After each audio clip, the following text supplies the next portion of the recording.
So welcome. Today is the April 18th, 2021, and it's the EricSwahn podcast with Mark Merical, number 52. Number 52. My 52nd one already. And I don't understand why I wasn't number one. Well, you could have been. I know. I kept putting it off. Right. Is this like where John Hawkins sat right here? It is. Same spot. National champion. I know. Multiple time, right? I know. He's doing great. He's doing excellent. A guy from Clarkston. I'm going to take a picture of my Zoom recorder. It's Zoom recorder. H1N. I actually have a Zoom recorder, but it's different than that. So check that one out later when I get a chance. Yeah, you can put an audio in through here, so you can put a lavalier mic if you wanted to. But I don't really have a need for that yet. Mine is actually sitting out on the back of my motorcycle. Okay. Yep, in a case. So not too far away. Yep. Anyways, yeah, it's nice. Yeah, a little setup here. You know, are we actually live? We are not live, so you wouldn't be able to see it. It might be a little distraction, but that's all right. So yeah, today I just wanted to have a conversation with you. You're a huge guy in the motorsports industry, and you know, I myself, I wanted to just say I am not religious, but I really respect what you do. I think it's really valuable for the community. You know, when I was pretty messed up in the hospital, you were there. You know, you and Dawn, your wife, who are traveling the country, visiting all the racetracks, you're helping people out. You really are, and I just wanted to help promote you and what you're doing. Well, thank you very much. It's something that I love. I don't necessarily... It's a weird concept, loving going to the hospital, but I would prefer never to have to do that, right? Of course. I prefer no one crash, no one gets hurt. It's not the reality of this sport, but I guess I appreciate that I'm available, I guess, to do that. And you know, when I first started, I actually told someone told me, said, you don't need to go to the hospital. These guys are tough. You know, they're men and they're real women. And I thought, that's kind of weird. And so I kind of wondered, but every single person, there's never a person that I've gone to see that have said, could you please leave? Yeah. You know, they really appreciate it. And so I've learned differently. I know if it were me, I wouldn't want to be laying there alone, you know, by myself. Yeah. And so, anyways, yeah. Some people don't have family. Some people don't have that support system that's going to be there. There's just them by themselves. Or at the very least, their family's not with them. You know, could be in another state. Yeah, another state, and so we like to try to stay. We've stayed with people for days. Yeah. And waiting for family to come, or sometimes they don't come, and we end up taking them home. So as well. So yeah. Sure. And I've heard you've driven trucks and rigs back and made the trips, and then you have to get yourself back because you have to get your own stuff too. That's right. Dawn usually follows me if that happens. Actually drove. Our very first weekend helping was at Daytona. Okay. And it wasn't our event. It was back in 2012 in March. Yeah. And we had just moved out from California. We came out. Someone said, "Hey, there's a Daytona event. If you can come down." So we went down, and we ended up working the infield care center all weekend. Yeah. And some guy on a tram, I guess his mom's she was more of an elderly lady. Money fell out of her purse and fell off the tram, and so he jumped off the tram. While it was moving. Yeah, while it was moving, broke his shoulder, messed himself up. Well, he came to the track, to Daytona on a, what do you call it? A Victory Vision. Two-wheel machine. Two-wheel motorcycles. Like they're huge, big touring bike. And so anyways, long story short, I ended up driving that back home for him, which was, I loved it. Probably a lot of fun, right? It was fun. Yeah, it was almost a 2-hour drive. And then Dawn drove him and his wife and mom in our car. Sure. And then drove us back up to Daytona. So it was fun. A little logistical nightmare, but you're glad to help, it sounds like. Yeah. Oh, yeah. Absolutely. I'm glad that we have the ability to do that for sure. And so tell me a little bit about Raceline Ministry. That's a company you run and own and operate? Yes. Yep. It is a 501c3. And as of about a year, well, actually about 2 years ago, it became into existence. And it's just Dawn and me at this point. And we do, we have ministry to motorsports, pretty much primarily motorcycle road racing, which you know very well. And in fact, one of our very first races is when we met you. I remember meeting you for the very first time. Do you remember where it was by chance? I was thinking of it when, because you're coming over today, I was like, when did I actually first meet him? I think it was either 2011, I was doing track days. It was 2012, 2012 was the first season I did any racing, so it must have been with the Wera Series. It was the Wera Series. It wasn't at Granton, but it was up north. The first farther round? North, actually, a little farther north. Black Hawk Farms. Oh, okay, yeah. You were there with some girl. Christine Curry at the time. Yes. Yep. And I think that's the first time that we met you. Okay, Anyway, so basically we here to serve the community. I mean, obviously we love to tell people about God and our relationship with the Lord.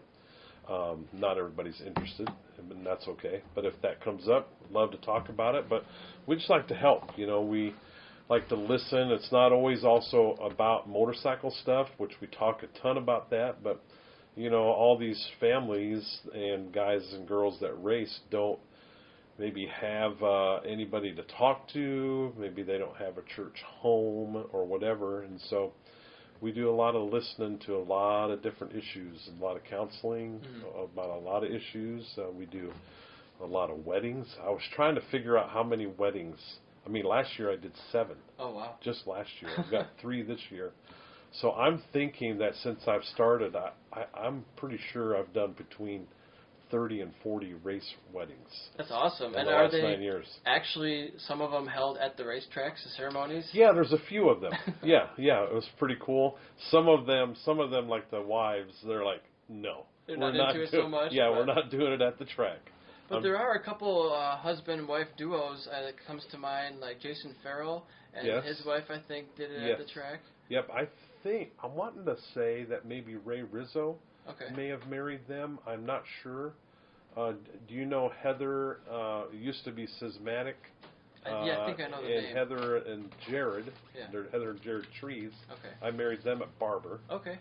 I married another couple up at Nelson Ledges. I'll be marrying a couple at Road Atlanta next month, end of May. Okay.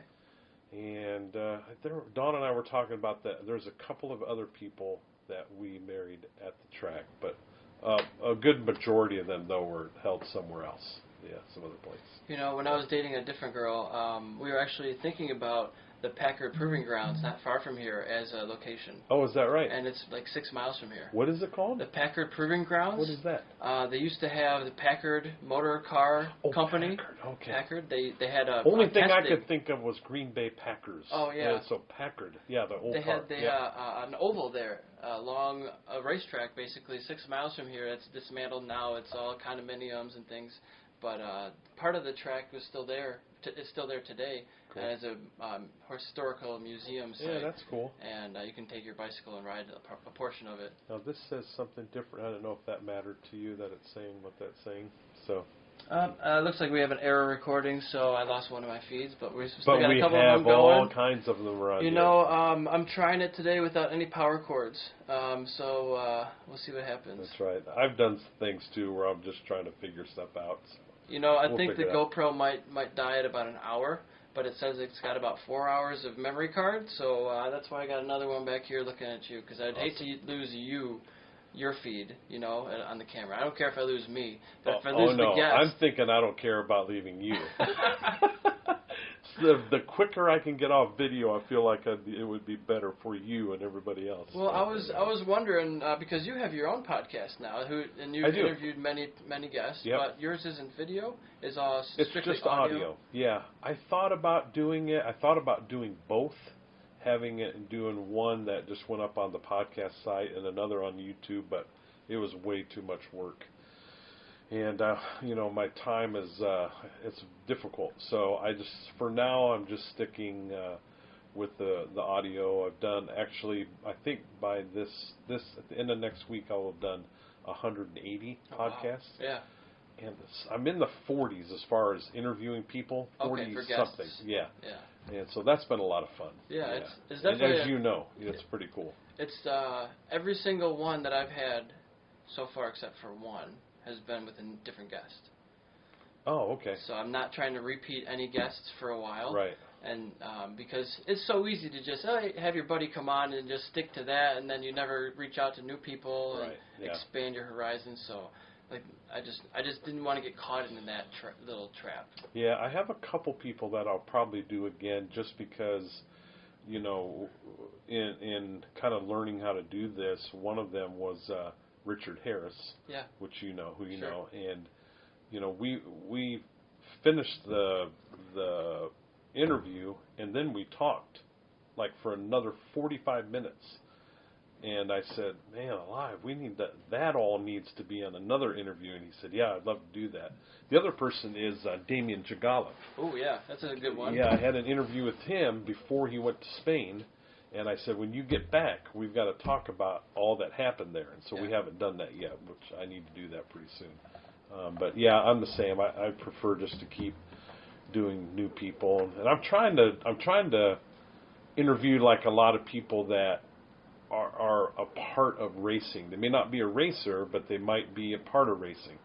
You know, before I did this, that's all I would see. You know, you watch TV and you see, you know, Josh Herron, or you see Josh Hayes, or you see, you know, Jason DeSalvo, and you just see the racer race. You know, you don't realize all that goes on behind it. You know, it goes on behind the scenes. And so I'm trying to, as well as racers, get the people behind the scenes. Yeah, it's cool because, you know, those aren't always the people who are on camera, and you don't hear those stories. So when you get those stories of whether it's the local guys or the up and comers like Damien, who's now an international racer by age 14, yeah, I think he's still only like, I think he's 16 now. Is he 16 now? Yeah. Mm-hmm. I saw he's racing a 1000. Yeah, Honda 1000. Yeah, he was at Tally last weekend racing that beast, and so he did pretty good. I think he's still trying to figure that thing out because, man, that's a lot to hang on to. But he's doing good. I'm sure he'll be trying to figure out for the next 15 years. Yeah, probably. Yeah, like everybody else, still trying to figure it out. And I wanted to ask you about something I don't know much about at all. You got your foot wet into some racing of your own, right? You don't know anything about it? No, I know that you... you don't know anything about me racing. Yeah. You know everything about racing. I don't know about my racing. Your racing, yeah. I don't know much about it either. It's so next question? No, I'm just kidding. No problem. We can move along. No, it's all right. What happened was, I don't know if you know AJ Gustafson. Okay. He, I'll try to keep it short, but he surprised me on a Friday night at Nelson Ledges. So he invited my wife and I to a potluck dinner. You know, everybody's going to bring food to his canopy and eat. And so we did that. We ate, and I sat on this like a riser with a motorcycle on it, and it had a cover on it. And I sat right next to it, and I was leaning on it while I was eating. And then he had told me they were going to have a special, some kind of something going on at the end. I said, okay. So at the end, he said, hey, everybody gather up. And there was, I don't know, maybe 25 or 30 people there. And he said, hey, I've got a special presentation tonight. And so I was just standing there like this, just trying to figure out what he's doing or whatever. And he said, you know, Mark Merical, we really appreciate you. I was like, oh my gosh, what's he talking about? So anyways, they unveiled that bike that I was sitting there. Yeah. And they said, tomorrow you are going to the racing school and you're going to race. There you go. And oh my gosh, I thought they were giving me the motorcycle too. And I was shocked. And I said, well, there's no way. I don't have any leathers or boots. I didn't bring anything. Yeah. And he said, no, don't worry. Your wife brought it up. And so she had been on it for like a couple of months. And so sure enough, I went out the next day and did that. It was very cool. And then everybody came and signed. They weren't giving me the bike, but they gave me a lot of the body work. Okay. And so a bunch of people signed that. And there was a bunch of, like, not just like names, but like little notes and stuff on it. It was really, really cool. And what kind of bike was it? It was an SV. Okay. SV 650. Yeah, Twin. Yeah. Yep. And so I have to tell you, my first time out going out on the track. Sure. So it was really cool because Rocco Landers and Blake Davis were my umbrella girls. And what track was this? This is at Nelson Ledges. Nelson Ledges. Okay. Right. After the repave, so it's all this good is after surface. the repave. Yeah, super nice. So you know, I have probably been to more races than most people. Yeah. I go to racing every single week, so I understand it. I understand the 5-board, 4-board. I understand going out on the track and doing the warm-up lap. I've seen it a million times. But when you're racing for the first time, you got all the jitters and stuff. And so I'm all ready to go, and someone says, hey, it's time to go, time to go, time to go. So I get on the bike, and I take the back stand off, and I start to leave, and I look at the tower, and there's no 5-board. I said, there's no board. They said, no, go, go, go, go. So I leave. I think Jerry Reeves leaves behind me, and I go into turn 1. So this is kind of it's kind of like a mock race. Okay. All right. So it's not really a race, but they're doing this nice thing for me. All right. Sure. So a bunch of people are coming out to it. So people from all different classes, and just to go out and do it's almost like a parade lap race. Yeah, but it's a little more. I mean, we're going pretty fast. I mean, fast for me. So we leave the hot pit. I get out of hot pit and I look down to turn 1. There's red flag. Oh no. Red flag's going, and I'm thinking, what happened? How can there be a red flag? We just got onto the course. So I'm thinking, oh, it's just celebratory. They're just excited that I get to be on the track. So I'm going around and I'm waving at all of them. The whole track, all of them are waving red flags. So I go all the way around, come around turn 10, and there's Jim Sublett, race director, down at the start-finish. He's standing there. I drive up, and to be funny, him and I are pretty close. I park my front tire, like, between his legs. And he's standing there with his fists on his, like, red. And I laugh, and he's like, What the hell are you doing? I said, just did my warm-up lap. He said, did you see the red flags? I said, yes. He said, what do you do when you see a red flag? And I said, go into the hot pit. Go in. And why didn't you go in? I said, Come to find out, like a bunch of the corner workers hadn't even got to their stands yet. Oh, yeah. Which is why there was no 5-board. I see. So, anyway, I said, well, can I do another lap? And then come in? So he let me go around and do another lap, and then when I got up there, finally got to my spot, and I couldn't remember actually which spot I was supposed to be in. Oh, no. So I got up there, and I just lined up. I knew I was supposed to be next to, and I waited for him to get there, and then I parked next to him. So I'm doing everything wrong. And then I pop it into neutral. The 2-board comes down, and I can't get it in. I can't get it in the first gear. Yeah. I'm trying. Right as the green flag flew, I popped it into first and then took off, and then just had fun from there on out. Stressful, huh? It's stressful. That's the thing. It was really fun, but those first 3 races that I ended up doing on that SV, I learned so much about how much has to happen before you even go on the track. All the registration, getting your helmet checked, which I found out mine was too old. Oh, yeah. Over 5 years? It was like 5.5 years or something. It was just over, and I didn't even realize. And they're super strict. Yeah, they're very strict about it, and I knew that rule, but I didn't realize my helmet was that old. Nor did I, at that point, know that I was going to be racing, either. Yeah. And you may have not even had that helmet for 5 years. You may have bought it when it was 1.5 years old. Correct. Exactly. So, yeah, all this stuff, just the preparation of the tire warmers and realizing that, an hour and a half or so before you've got to get going on that, and what to do with your warmers once you get back, and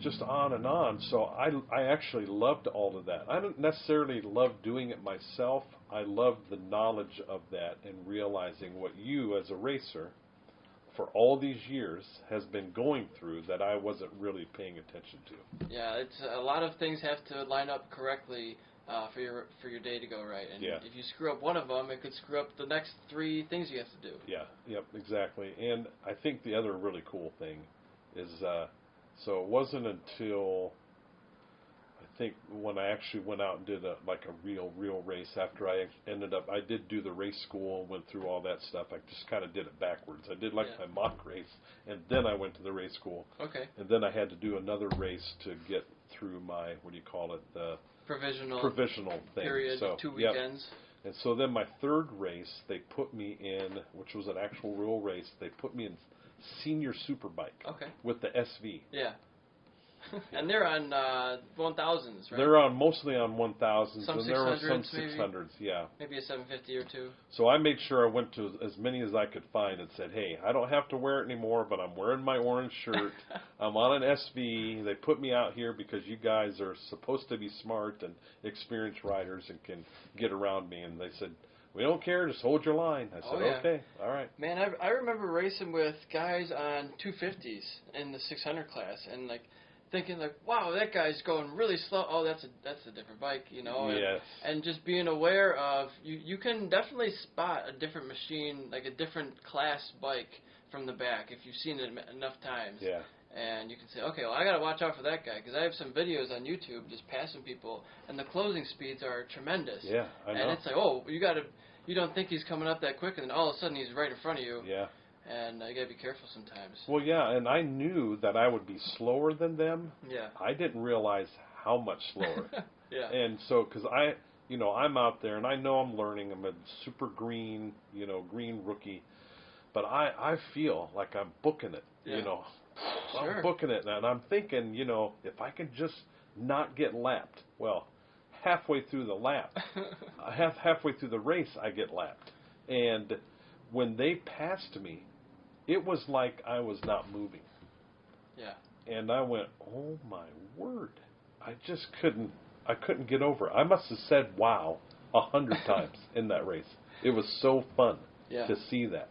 And that was just another learning experience, I've been at hot pit and standing on the straightaway and see those guys come by within a foot of me, and think, wow, that is super fast. But it's not like being there and seeing how fast it is on the track. It was pretty spectacular. Yeah. And something I think people don't realize is the difference between, say, Wera, novice or expert, and then you go to Moto America, and then the difference between Moto America to International World Superbike or MotoGP, the gaps are so much bigger. You look at guys like Cameron Bobier, who's a 5-time Superbike champion, arguably one of the best guys in the country, goes overseas and he's top 10.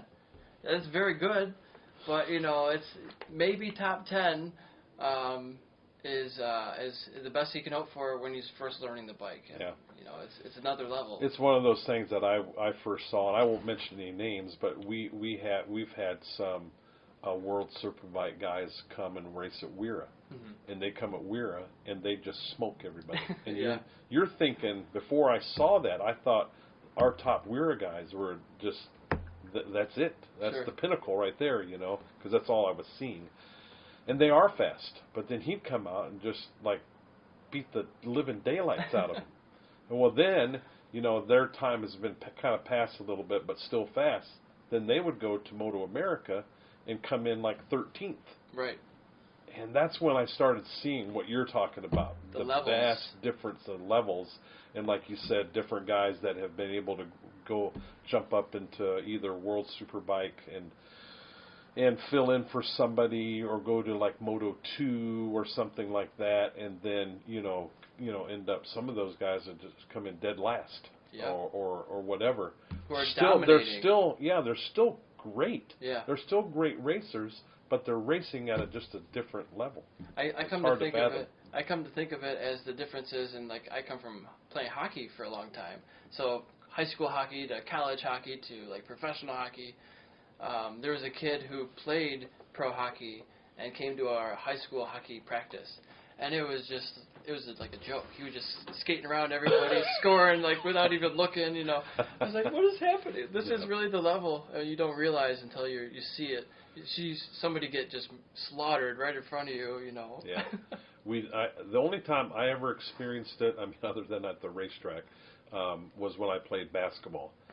And so in our league, I think at one point I was a top 4 in scoring in our class of high school in Northern California. Yeah. And so I was real excited about that. Well, then we had to jump up because we went to this playoff. We played a different school at a different level. And there was one guy that it was like you're the hockey guy. Yeah. He could shoot. I felt like anywhere on the court. He would just shoot, never miss. And the way he dribbled and moved through us, it was like we're just, you know what, why don't you play and I'll just go sit on the bench. I'll just watch you. It was phenomenal. Then he ended up playing for Arizona University, and I don't know where if he ended up in the pros or not. But, yeah, it was just a different level. Yeah, it's incredible. For sure. And I wanted to ask you, I didn't know the answer to this question. I don't.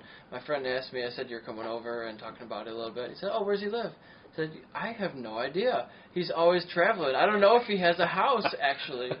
Usually when someone calls me, their first question is, where are you? Yeah. And so I live in Winston-Salem, North Carolina. Okay. And yes, I have a house. I didn't have one until 2 years ago. You're a nomad, a little bit of a nomad? Well, the 2 years before that, we actually lived in our camper.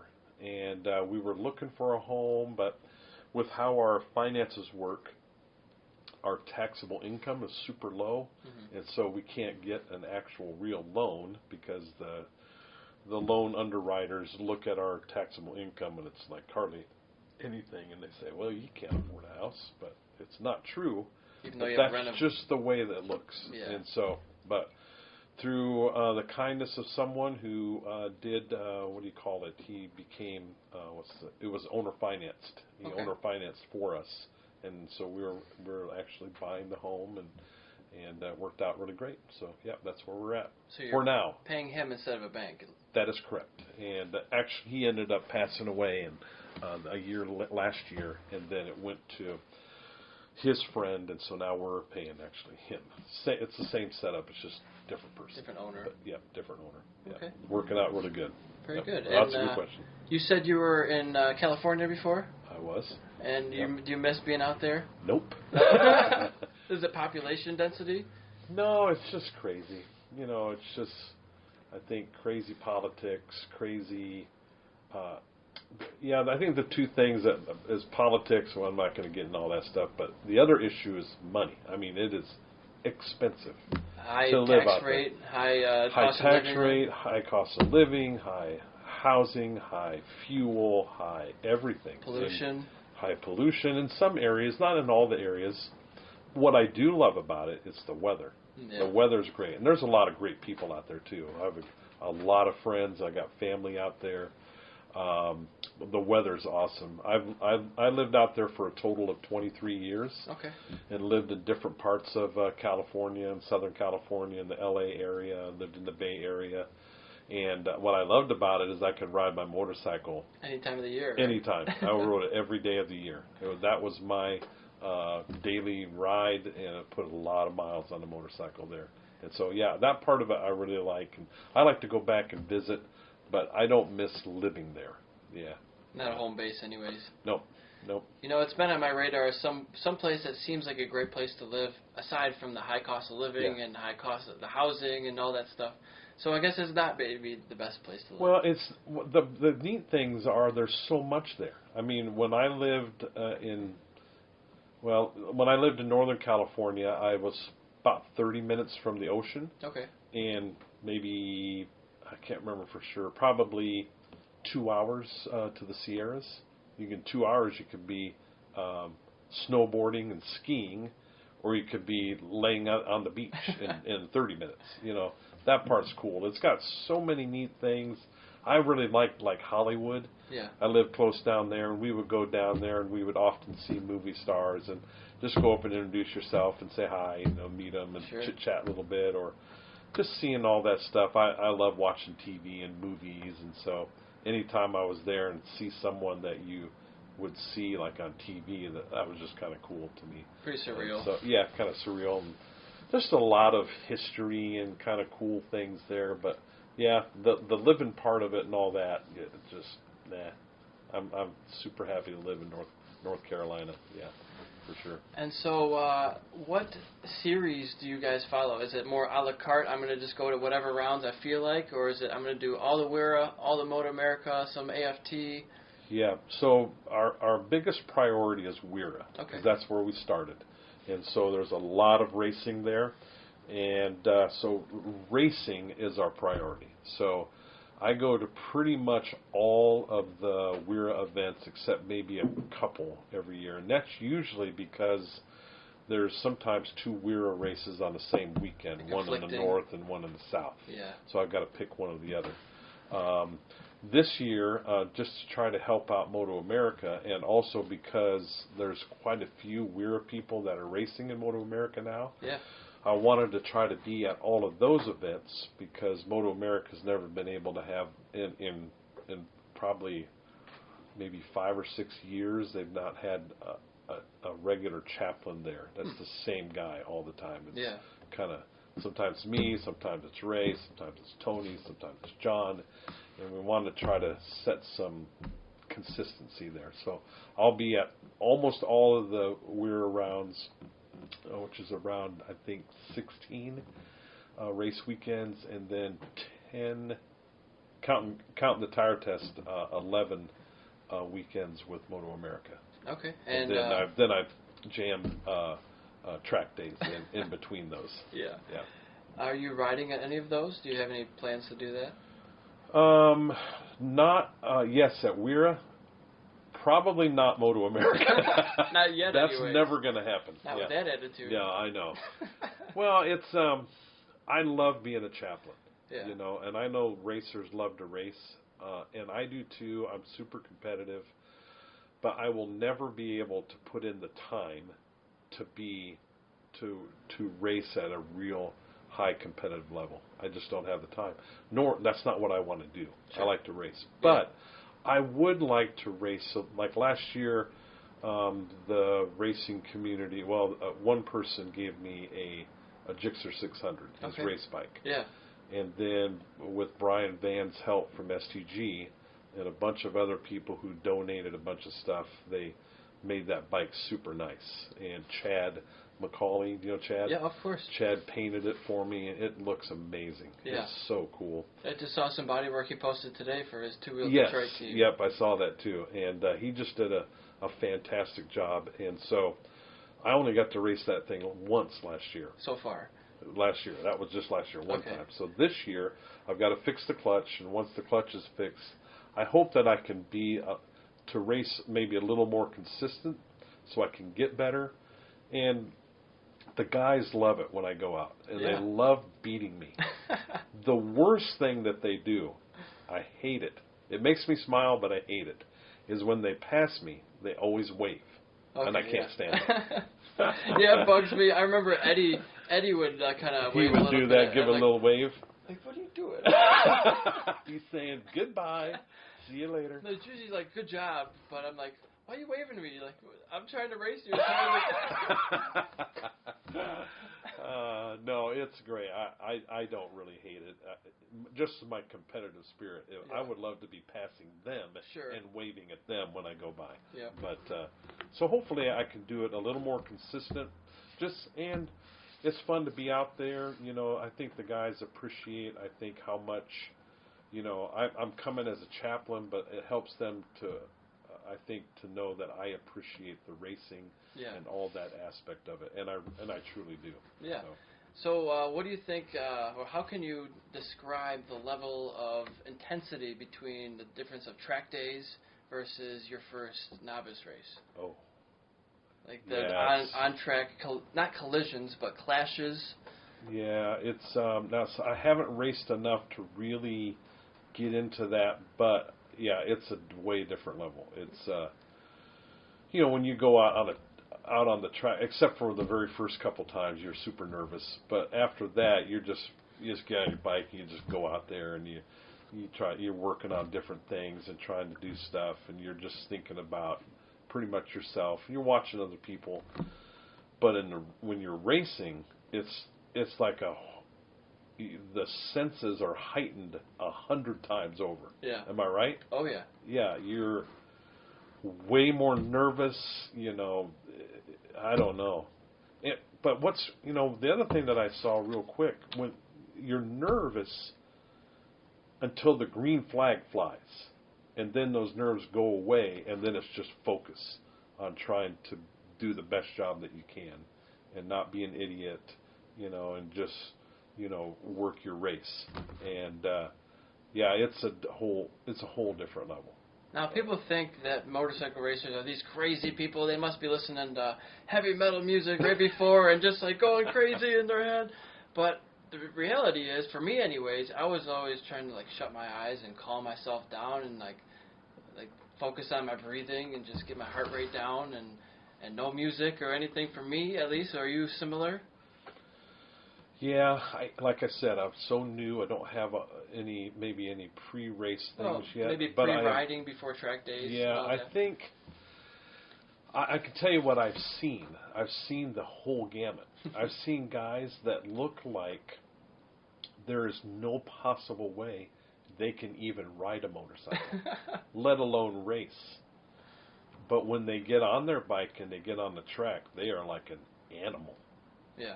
And then when they come off the track, they're just back to calm, hardly say any words, just go about their business. They almost look bored, And then there's the guy that comes out on the track, and I'm watching him, and their eyes are like bugging out of their head. They're like, Gah! And they're still in the pit. Yeah. Gah! Let's go! And their faces are red and veins are popping out, and they are, guys that are pacing back and forth in their pit. Yeah.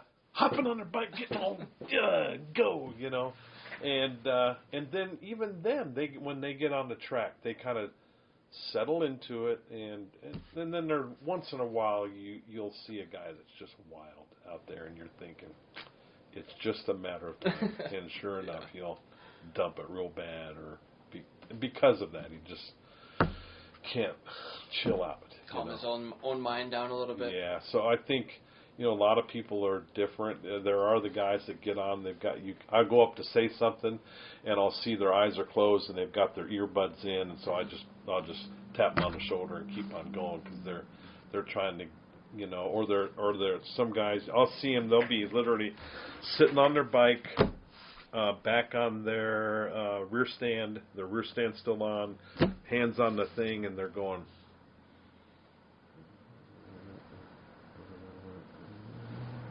And they're working through all the different turns of the track, and you're seeing all different kinds of stuff. It's pretty cool. Oh yeah, to see. Absolutely. Yeah. I'm not too sure. I don't think I'll be the music guy.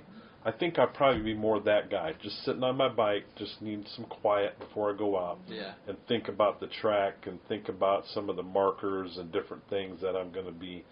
I'm still learning that process of. I'm still learning seriously.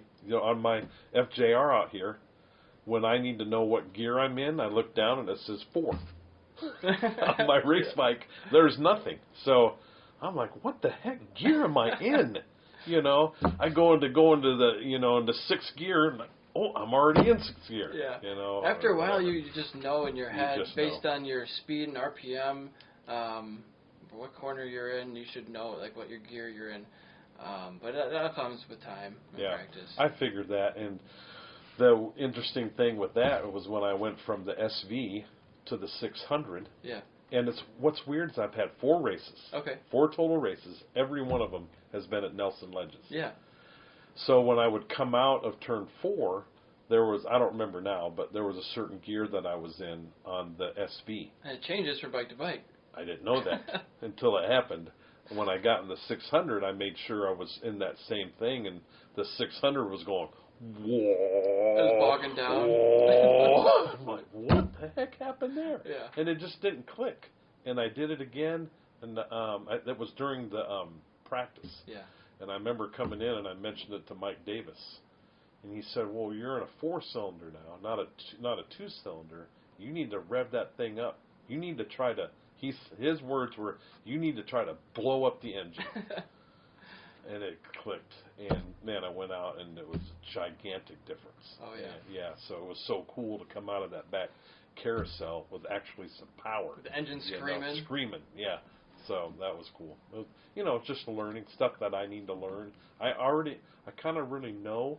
I know it, but I don't have enough experience to interject the knowledge that I've got to, figure that stuff out. So it takes a while to get comfortable with it, and to feel like you can actually get on the power how you want to. Yeah, it takes some time. I had a hard time in that carousel too because to me it's long. It's like it's used to such be. a You're talking about the left-hander or the right-hander? The right-hander, all the way in the back. Yeah, before that back stretch. Both of them. Both the left-hander and then the right-hander, yes. They used to be super, super bumpy. And you'd just be like... Not anymore. Praying that it sticks because there's not a whole lot of runoff on either one of those turns. Yeah. So when I would go around, I'm like, I'm trying to look through the turn, but then I'm like, and this. And I still remember coming back around. It was another practice round, maybe my second practice round. And I told Kayla Yakov was there, and she said, "How did it go?" And I said, "Well, pretty. I feel like I'm getting a little better, but I'm terrible in that carousel. I keep looking through the turn, and I'm looking at the tire wall back." She said, "You can't do that." It's like, serious. You can't look at the tire wall. What are you doing? Then she proceeded to tell me several different things to do in that carousel. Yeah, different points. And I wanted to say, "Shut up, kid. You're 13. Yeah. What do you know?" Which I know she knows a ton. So I went out there, did what she said. I improved my lap time by 5.5 seconds. Woo! It was amazing. From one corner change. Yes, yeah. So I told her, I said, "You're going to be my coach from now on. I'll listen to you from now on." But so something that amazes me that I haven't quite understood how to articulate yet is how is it that children with almost no real experience can be so much faster than people who have been riding for 40 years. I don't mean to put anybody down. It's just like, look at Marquez when he stepped on the scene. You look at all these newcomers who are just, they have something, but they have almost no experience, but they're fighting for the lead sometimes. So how is that possible? I don't know. I don't know if it's how they think. I know a lot of kids, young kids, they have very little fears. They don't fear anything. They don't. I know when I was in junior high and high school, I could ride dirt bike and I could jump. I could do anything on that thing. And then I went for a while, didn't ride, and I got married and I had a little baby. And then I went dirt biking, and I went to jump on a ramp and I just skidded to a stop. I couldn't even jump.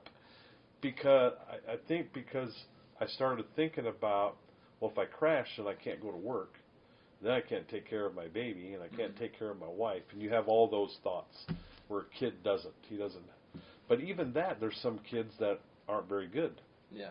That just, I think, let's take Kayla, for instance, and even, I know Stefano is older now. He's not a baby, a kid. Stefano Mesa? Stefano Mesa. Yeah. But these guys, both of them, they go to tracks. I don't know if there's a weekend they're not on a track. Yeah. And if Kayla's not, she's home and she has a track there. They ride and ride and ride and ride and ride and ride. Just, you can't even imagine how many laps they have. And I think that's part of, why some of them are so good. Their parents are able to get to the tracks over and over and over, and some of them just have a talent. I felt like that for you. You just had a natural ability, and just a natural ability where guys will come out.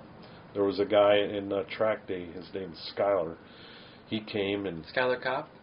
Yeah. Yeah. And he came in and he rode, and I thought, what the heck? And just next thing you know, within maybe a track day or two, he's an advanced rider. Yeah. And then he's racing and doing well. Wow, how does he do that so fast? And some people just get it. Yeah. And I don't know if it's their personality or how they think or what, but yeah, it is interesting for sure. I appreciate the compliment. For me, I always felt like I just had this confidence, and I had never been riding since I was a child. I didn't have that 2-year-old experience on a dirt bike. I started riding bicycles from a very young age, and that was my thing for a long time. I rode bikes everywhere, but nothing motorized until maybe 13, 14 years old. I started riding my dad's 250 scooter. It was a Kymco People 250. Yeah. I rode that all around the street. Got my endorsement, at 14, 9 months, as soon as I possibly could. Sweet. I was driving myself to hockey practice before I had a license because it was right down the road and I had nobody else to get me there, Yeah. So I had that instilled responsibility from a young age, I guess, you can't screw this up because, whatever. And so bought a motorcycle when I was 16 before I bought a car, and I read The Twist of the Wrist like 4 times from cover to cover, Keith Code, and it was always a battle with my parents for me getting a motorcycle in the first place. I didn't come from a racing family. They didn't want me to have a bike. So I always had to prove that I was going to do it safely. So I was like, let me look into this. Let me research what's the right way to do it. I don't know. How do you apply the throttle? You just whack it open? I don't know. So the Keith Code's book gave me a lot of confidence in that this is what you're supposed to do. Well, I'm going to do exactly what he told me, Every time you apply the throttle, you open it smoothly, consistently throughout the remainder of the corner so that you don't... cut the throttle or stab on the brakes.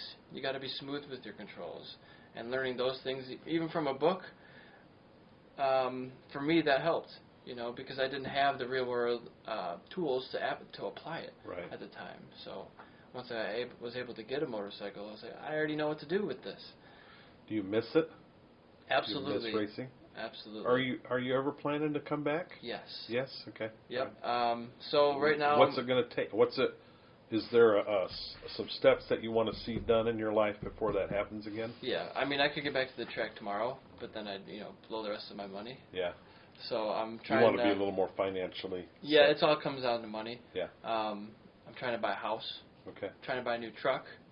Trying to save up some extra cash in the bank. And then I got to buy a new motorcycle, a trailer, money for track days, and money for racing. Yeah.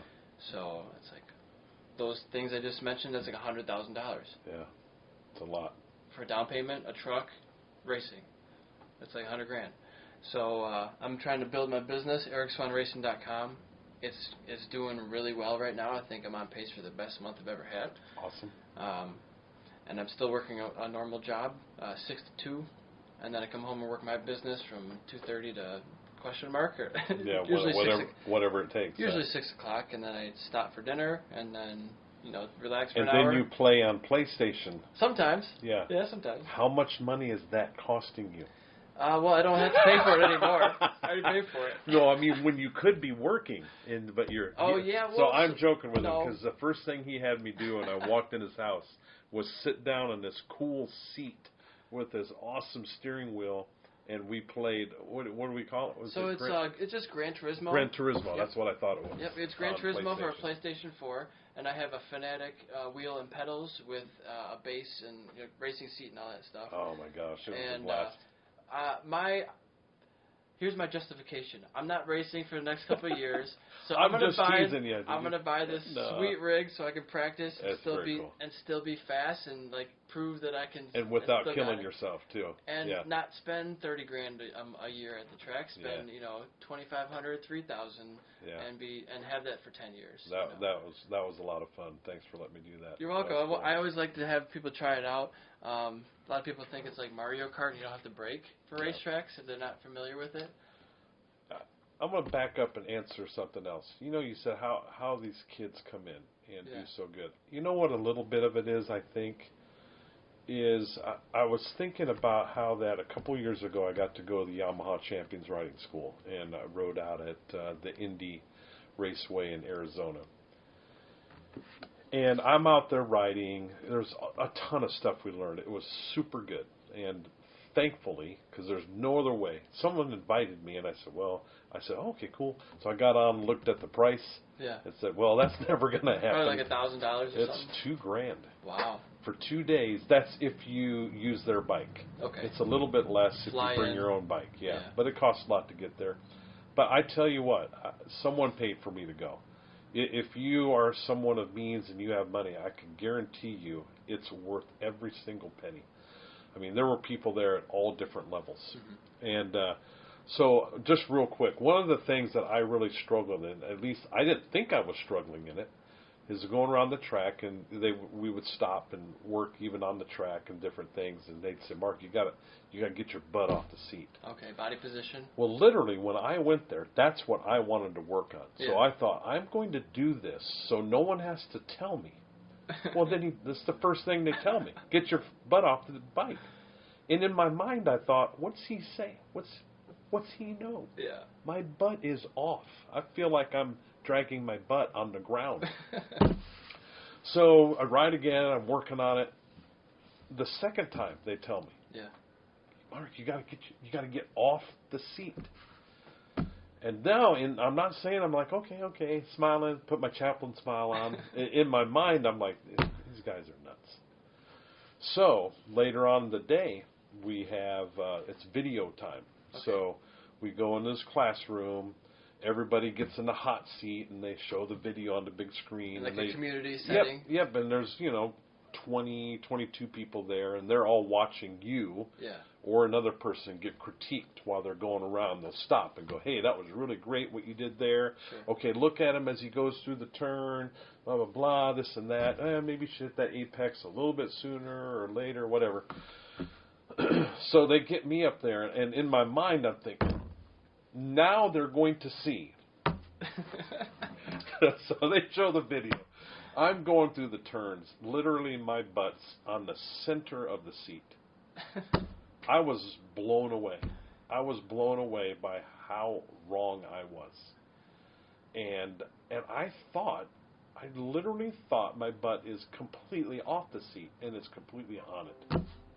So my point is I think the older we are, sometimes it's harder for us to learn, harder for us to take instruction from other people, and we get set in a certain way, and we know what we're doing. Whereas a kid, can be a little more, what's the word, malleable or a sponge, and take things from the adult who they might respect and go, I need to get off my seat. Oh, okay, I'll get off my seat, and then they drag their knee. Right.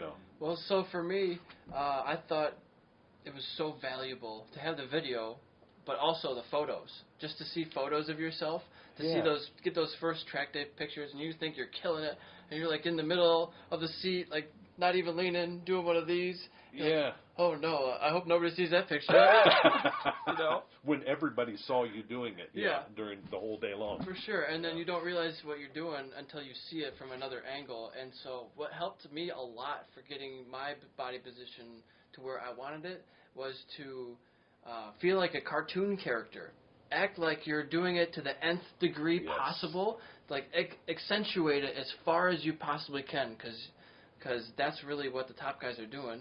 They can't put their elbow any farther. They're going as far as they can with things, and that's what you should do with your own body too. That's exactly how I thought about it, because I thought about when I went to college and I had to do a speaking class. They said the bigger the crowd, the bigger your movements. So if I'm talking to you going, you need to do blah, blah, blah, I'm talking to you. But if I'm talking to 1,000 people, I'm going, and you guys need to do this when you're doing this and this and this. But it's really weird. And I thought about that when I went to ride my bike. I thought, I've got to like really get off of it. And then I got off like 2 inches, But it did get better for sure. It definitely feels weird though when you're doing it. It's something you got to get used to. Yeah. And for me, I was always trying to learn because I didn't know. It's like, just teach me. Tell me what I need to do. Just tell me, and I'll try to do that with either the line or the body position or the braking. Who did you feel like you learned from maybe the most in your who were a couple of people that you felt like really invested in you as a racer? I'd say definitely David Gray was a big one. I was hoping you're going to say that. He's probably the number one guy for many people, I'd awesome. Say. Yeah. Even Richard Harris gave me a lot of feedback and a lot of advice, and like, do this with this turn, or a lot of friends. Like even if your friend isn't the best rider ever, you can ride with them and learn from them. Like my buddy Al, he came on the podcast. He's a friend of yours as Yes. well. Mm-hmm. We would go out in certain sessions, and I would show him a wheel. Like, hey, I can pass you here. You can go faster. And then we would both go faster from doing that, you know. It's just so valuable to have those people out there helping you go faster. Yeah, and it's, you said that even learning from people who aren't maybe as gifted as you are, there's still things that you can learn from them. You can learn from other people's mistakes as well. Yeah. I think that's, when I think about that, I think that's humility. You know, one of the things when it comes to racing, there is no place for pride in racing. Man, that track will put you down in a hurry. And I've seen it. I saw a guy at Tally one time. He was bragging up a storm, and he was new. And in my mind, I'm thinking, oh my word. And he was saying, yeah, I saw this one guy, but man, I'm going to crush him when I go out there. And I thought, oh. and I'm no joke, that poor guy crashed in his first lap of the race, and he was done for the weekend. And it changed him, though. I think it helped him for sure. Yeah. You know, there's a difference between confidence, you know, being confident and pride. Pride just, man, it doesn't work. And I guess struggle. There's a difference between being cocky outwardly and being confident silently. Correct. Right? Because I think I have some sort of silent confidence in me that I'm not going to go brag or bash someone like at a race event. I would never think of doing that. But maybe at hockey it's different. Like hockey, anything goes because it's just different. It's a totally different atmosphere. Yeah, and that's part of it, right? A little bit of trash talking. Yeah, a little bit of trash talking in hockey is normal, but in racing it's like unheard of. Maybe in some circles. Yeah. I don't know. I've seen it a little bit, like in the grid, like someone would say, "Hey, number 52, you know, you suck." You know, but they're kind of doing it in fun though, you know. But you don't see that too much. Yeah. I saw it with that one guy, and man, I knew it. I just knew I should have just gone out onto the track myself and just waited there, you know. See what is going to happen. Wait, just just wait. Oh, there it goes. Okay. All right, I'll try to help him out. But, no place for pride at the racetrack, for sure. There's always someone faster. There's always someone going to show you up on shittier machinery with less money, right? Yeah, every time. And I think it's a sport that you never stop learning. Never. Yeah. I've seen it at the pro level. I saw it with Richard Harris and Jason DeSalvo. Yeah. I got to be there at Tally with just the three of us. They were going around the track. I was going to do Jason's interview. He was my very first interview. Okay. And I was just waiting for him, and I got to watch him just duking it out on the track, just the two of them. And then they would come in, and I came down from the silo, and I went over, and I would just standing like off to hear what they were going to say. And then I went over and sat down probably 10 feet from them, and they were going at it like just like this. Yeah. So Jason, man, when you came out of turn 3, man, your body position was really off. He's like, really? Yeah. All right, now I got to work on that. And I thought, Jason DeSalvo's got to work on something, you know. And then Jason would tell Richard, when you came in farmhouse turn there, you know, I thought, man, you were going to like die because you were blah, blah, blah. And he's like, yeah, you're right. And it was just so cool to see excellent riders struggling through things and learning from each other. Man, that was a huge thing for me to see. And it was just great. And I think if every racer has that mentality, even the sky's the limit on what they're able to do. Yeah. Absolutely. So before we get any further, I wanted to say, is there anything you wanted to talk about today? Anything on your mind? That's a good question. Yeah, there's something I always wish someone would ask me. So when I do a podcast, at the end, I give them questions. I'd say, here's the questions I'm going to ask you. They're basic, and these questions will probably lead into 100 other questions. Who knows what it's going to be? But I always ask them that towards the end, they get to ask me a question, just some question they want to ask me. And there have been some pretty pretty cool questions, and some of them have caught me off guard. But I think one of the hardest things that I have found there's several things that are difficult about being a chaplain at the track. One of the difficult things, one of the biggest ones for me, is I'm a chaplain to everybody at the track, all of them. Mm-hmm.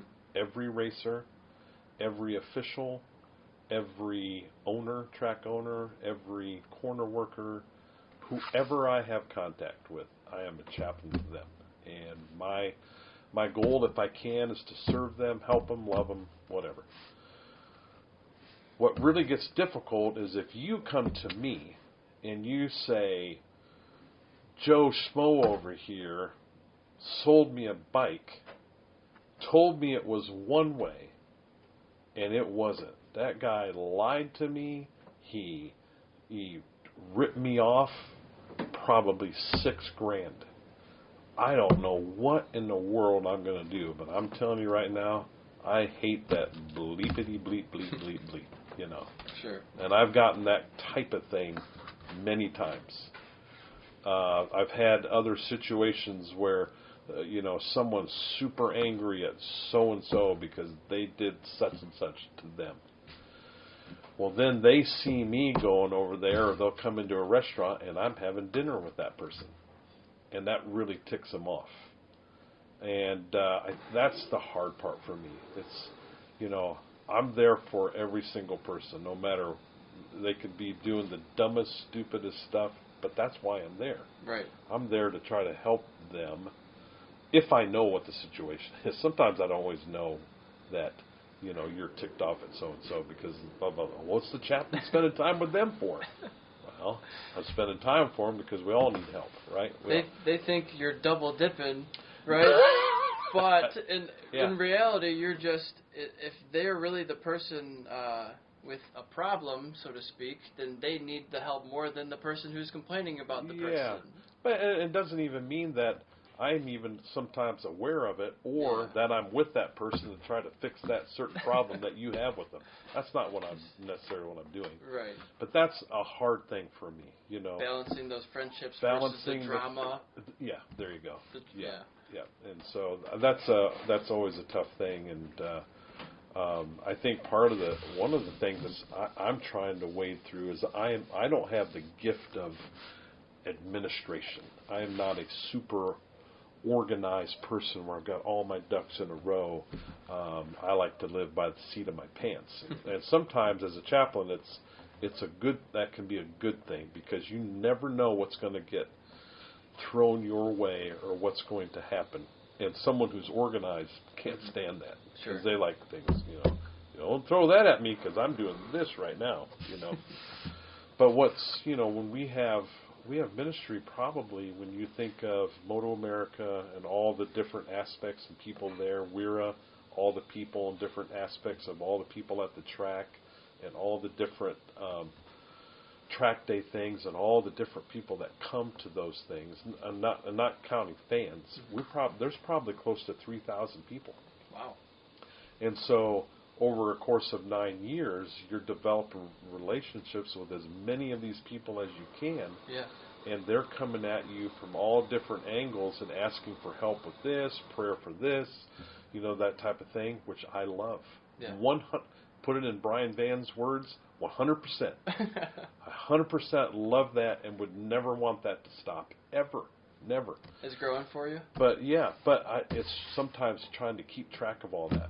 It's difficult. I've had someone one time, and this happened a couple years ago, this guy came to me and he said, thanks, Mark. Thanks for praying for me. Man, this thing, blah, blah, blah. And I'm going, What did I do that? What was I praying about for this guy? I had no clue. I had not one clue. I just said, man, that's awesome.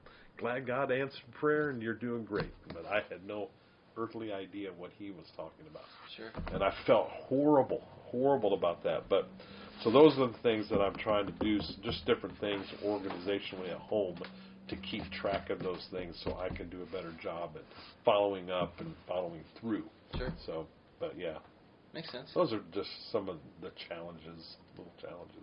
So. And you're online many different places?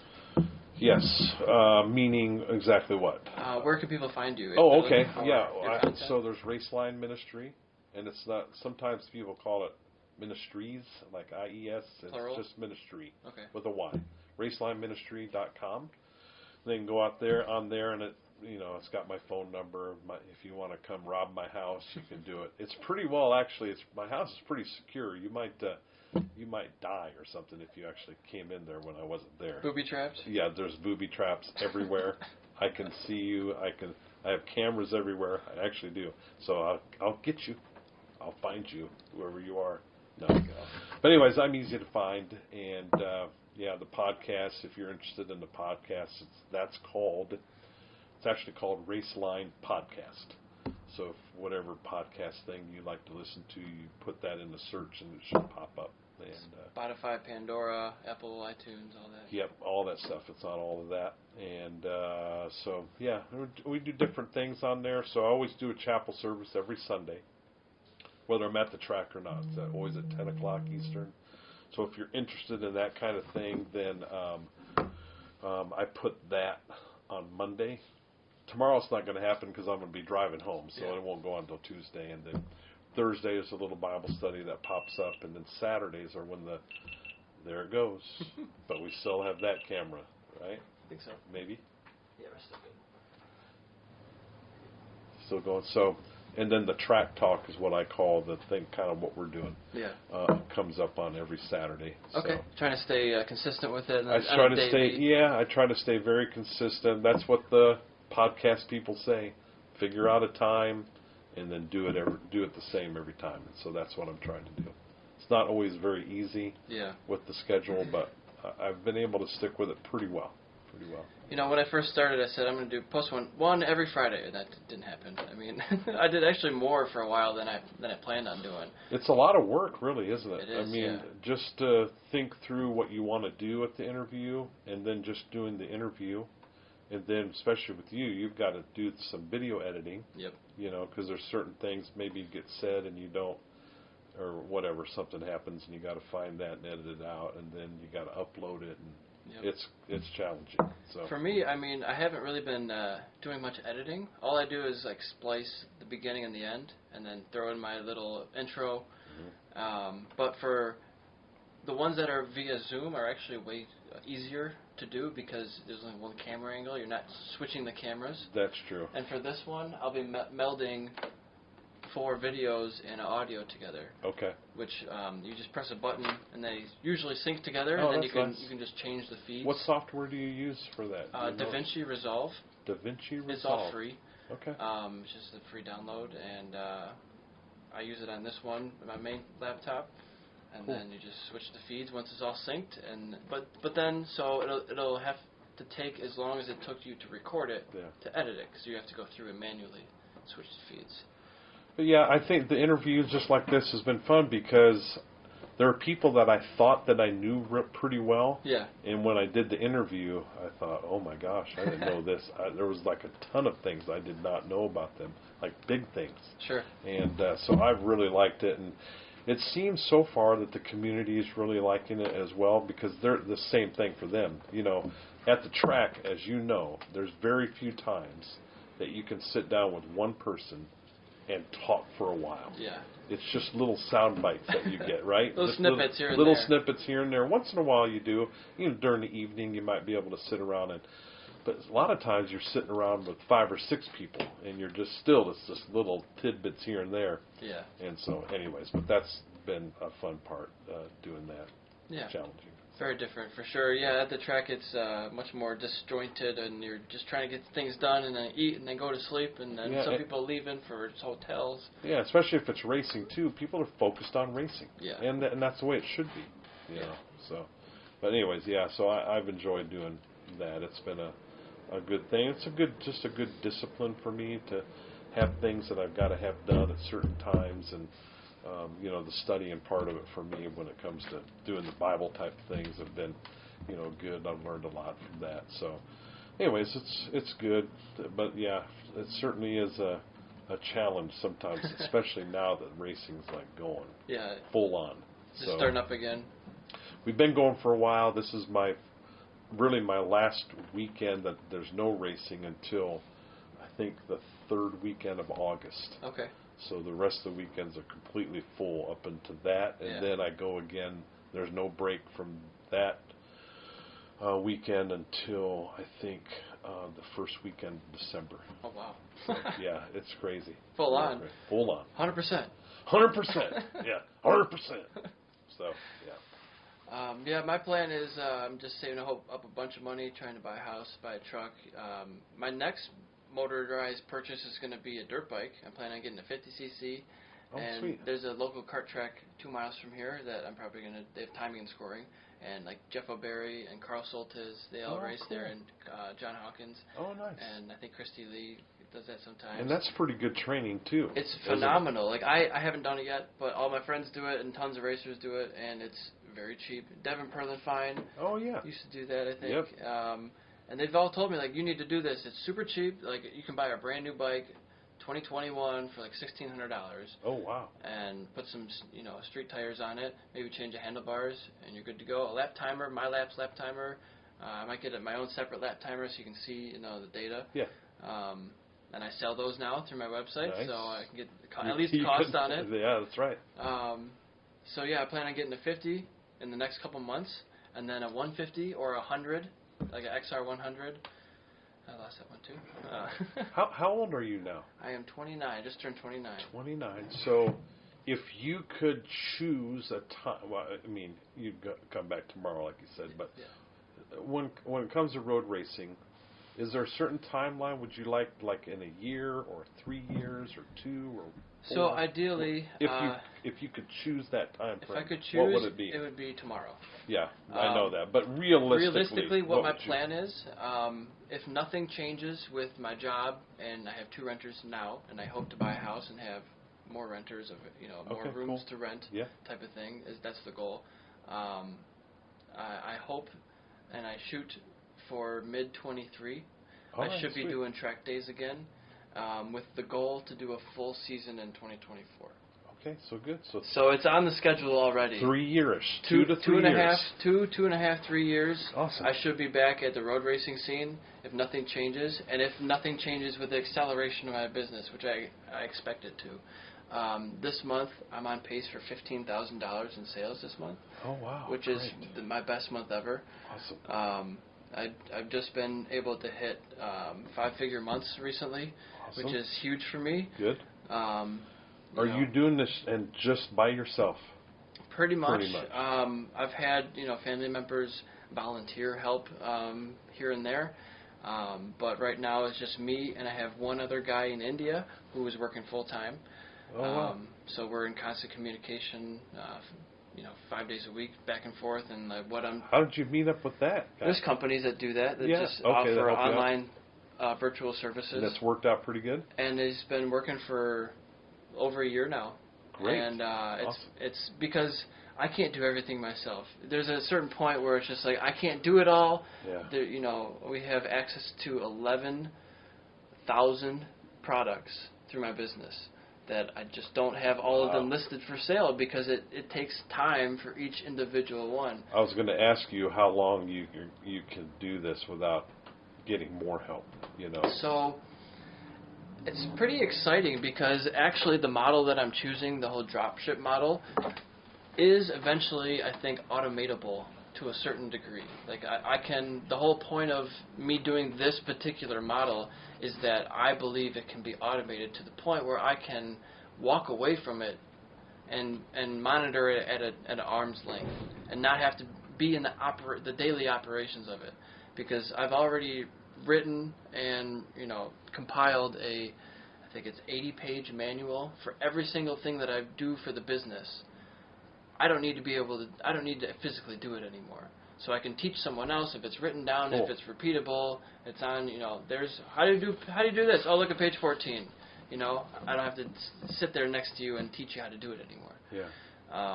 And so it's not perfect, obviously, but I've been doing this for 5-6 years now, and it's getting better. I started selling takeoff tires, and I realized that I had sold every single takeoff tire that I had used at the racetrack. And wow. I got something here. Yeah. And that was through Craigslist. And let me try selling them on eBay. And then I started buying people's takeoff tires. These are all Joe Craft's takeoff tires right here. Oh, cool. I haven't inventoried them yet. It's working out, and I'm trying to get away from the consignment and do more of the drop shipping. Okay. And if I do solely drop shipping, I don't have to have any shelving, and I can be anywhere in the world. Yeah, that's really cool. So it's cool that you've done this. Nice job, by the way, Thank you. and the fact that it's your business and you can kind of work your hours like you want to work them, and you have a little bit of freedom there. But I mean, you still got to work because you got to make it. You got to make it happen. You got to get back to the track. For sure, right? yeah. So that's very cool. It was very frustrating for a while that sponsorship really wasn't working for me. I mean, I had 20 sponsors, but it wasn't. Most companies don't write you checks. Right. Most people give you free product or services, which is tremendously helpful. Or percentages or off percentage things. discounts. Right. Which are very helpful, but they don't pay the bills. Right. So for me, I felt like I was failing a little bit with the whole racing and not being able to fund it. So me taking a step back, I never went bankrupt or into debt from racing. I wanted to stop, and that's why I stopped after my crash, because I didn't have the money to buy a brand new bike and then all the race events. Yeah. So I said, let's focus on building a business that can help fund all of this hobby at the moment, and regroup and get back into it when I can. So cool. It's been a heartbreaker for me not to be racing for the last 6 years. But in the meantime, has it been that long? It's been 6 years. Are you kidding me? However, since you had that crash 2015 at Grattan Raceway. I was thinking actually on my way here. I was thinking, how long's that been? And I thought, is it 2 or is it 3 years? It's been 6. 6. Oh my word! That was a bad crash too. It was a nasty one. 7 bones, collapsed lungs, dislocated shoulder, concussion. Yeah, coming up out of, is it 10 or what do they call that? 10A, the right-hander. Yeah. I was about to turn left, then that dip. Yeah. And just got on the grass a little too hard and right into the guardrail. No air fence, just a little piece of foam. It's not really foam.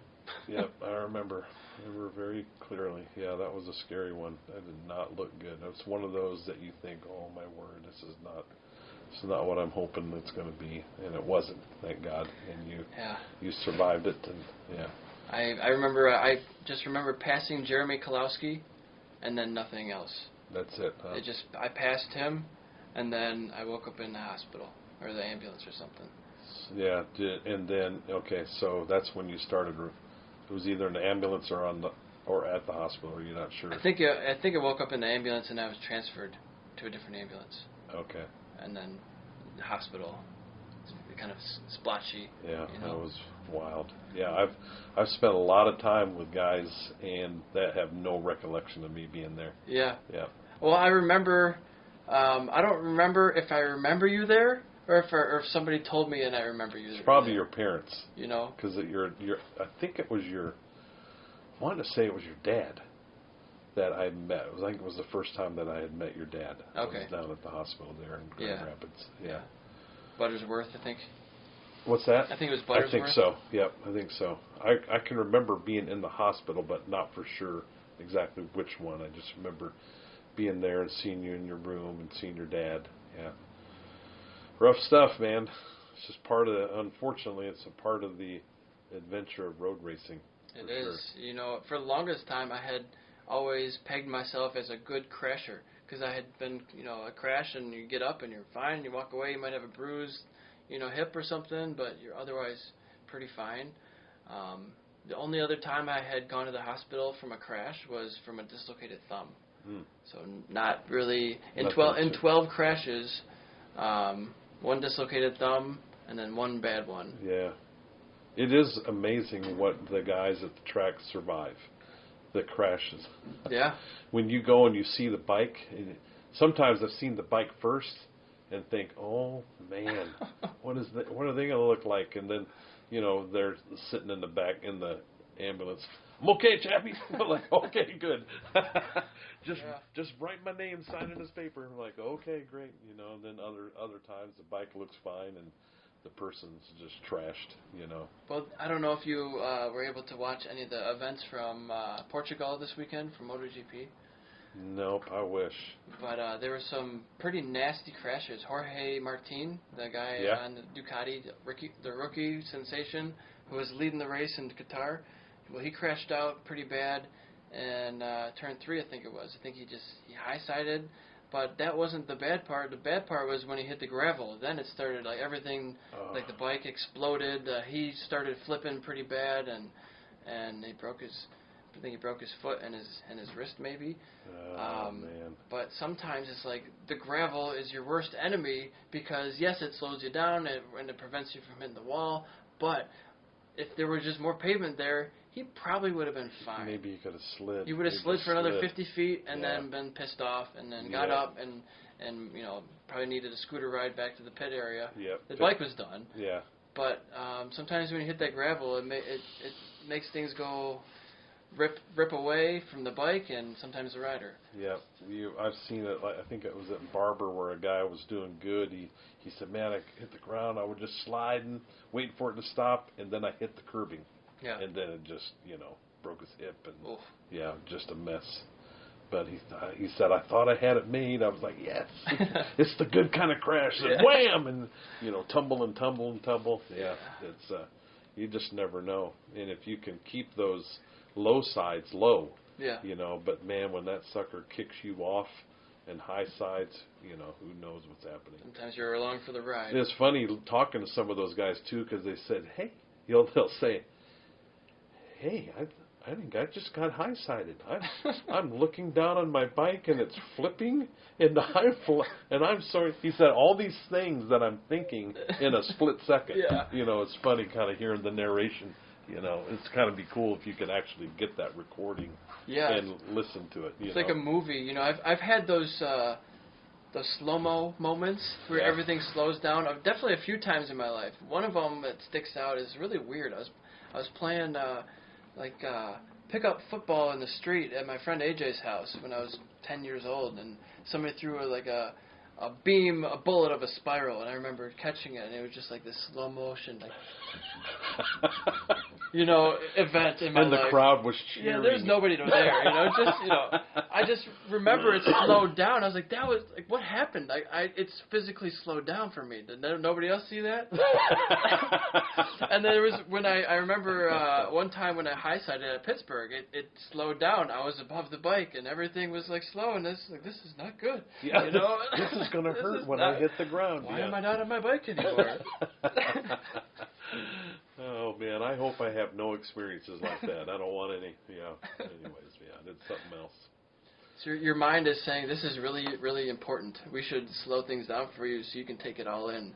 I know. I think is what's happening. I guess. It is weird. I had one time where I thought, I came home from church when I was working at a church in San Jose, and I came home and I sat down, and I'd been feeling fine, and then all of a sudden, everything started coming in black. Yeah. And I thought I was dying. Yeah. And it was like this movie thing of my kids and my wife and my mom and my brother, and I was thinking of things when I was growing up, and I was thinking, oh no, this is going to be all gone. It's going to be all gone and all gone. And it got closer and closer, and then it stopped, and I'm like, okay, I'm still alive. And I said, what the heck just happened there? But it was just, I couldn't believe how much happened in a second or two in my mind. It was very bizarre. I'll never forget it. Yeah. Hope it never happens again. If I'm going to die, I just want it to be like when I'm sleeping. Yeah. And no pain. No pain. Just like, oh, okay, For sure. So we're at an hour and 23. Anything else you wanted to? I don't think so. No, I think most people are asleep by now. We put them to bed, and no, I don't think so. Thanks for the opportunity to hang out with you. My gosh, we used to do it all the time at the track, seeing each other, and expecting that at certain races, and then all of a sudden, I apologize you're gone. for my absence. It's just the way it is. It's the way it is, and you're not the only one. It just happens, with people, and some people are able to come back, and that's going to be you here in a few years, and others just, they're done. and some are gone for a short period of time, and then they're back, for whatever reason. Big part of the sport, a lot of in and out. It's the expense of it all. It's very expensive, isn't it? It's hard to maintain that level of competition when every weekend is at least $1,500 just to practice, right? Yeah. I mean, just to do a track day with a set of tires, and in your state is at least $1,000, right? Just to participate. I think most people would say that the cheapest for. You're talking about a race weekend? Or even a track day. Or a track weekend with a set of tires. A track weekend with a set of tires. And getting there gas and coming and home. no I don't even use a hotel. Yeah, I camp at the track. You're probably about right. And most people have said that. It's about the cheapest you can get away with is about $1,000. Yeah. And sometimes it's a little less if they're people riding like a 300 because they can make their tires last a lot longer and stuff like that. But yeah, and then most races, it seems like it's hard to not race for much under $2,000. Yeah, $1,500 to $2,000 for sure is the range, and especially like. And then when you go to Motor America, it jumps way up.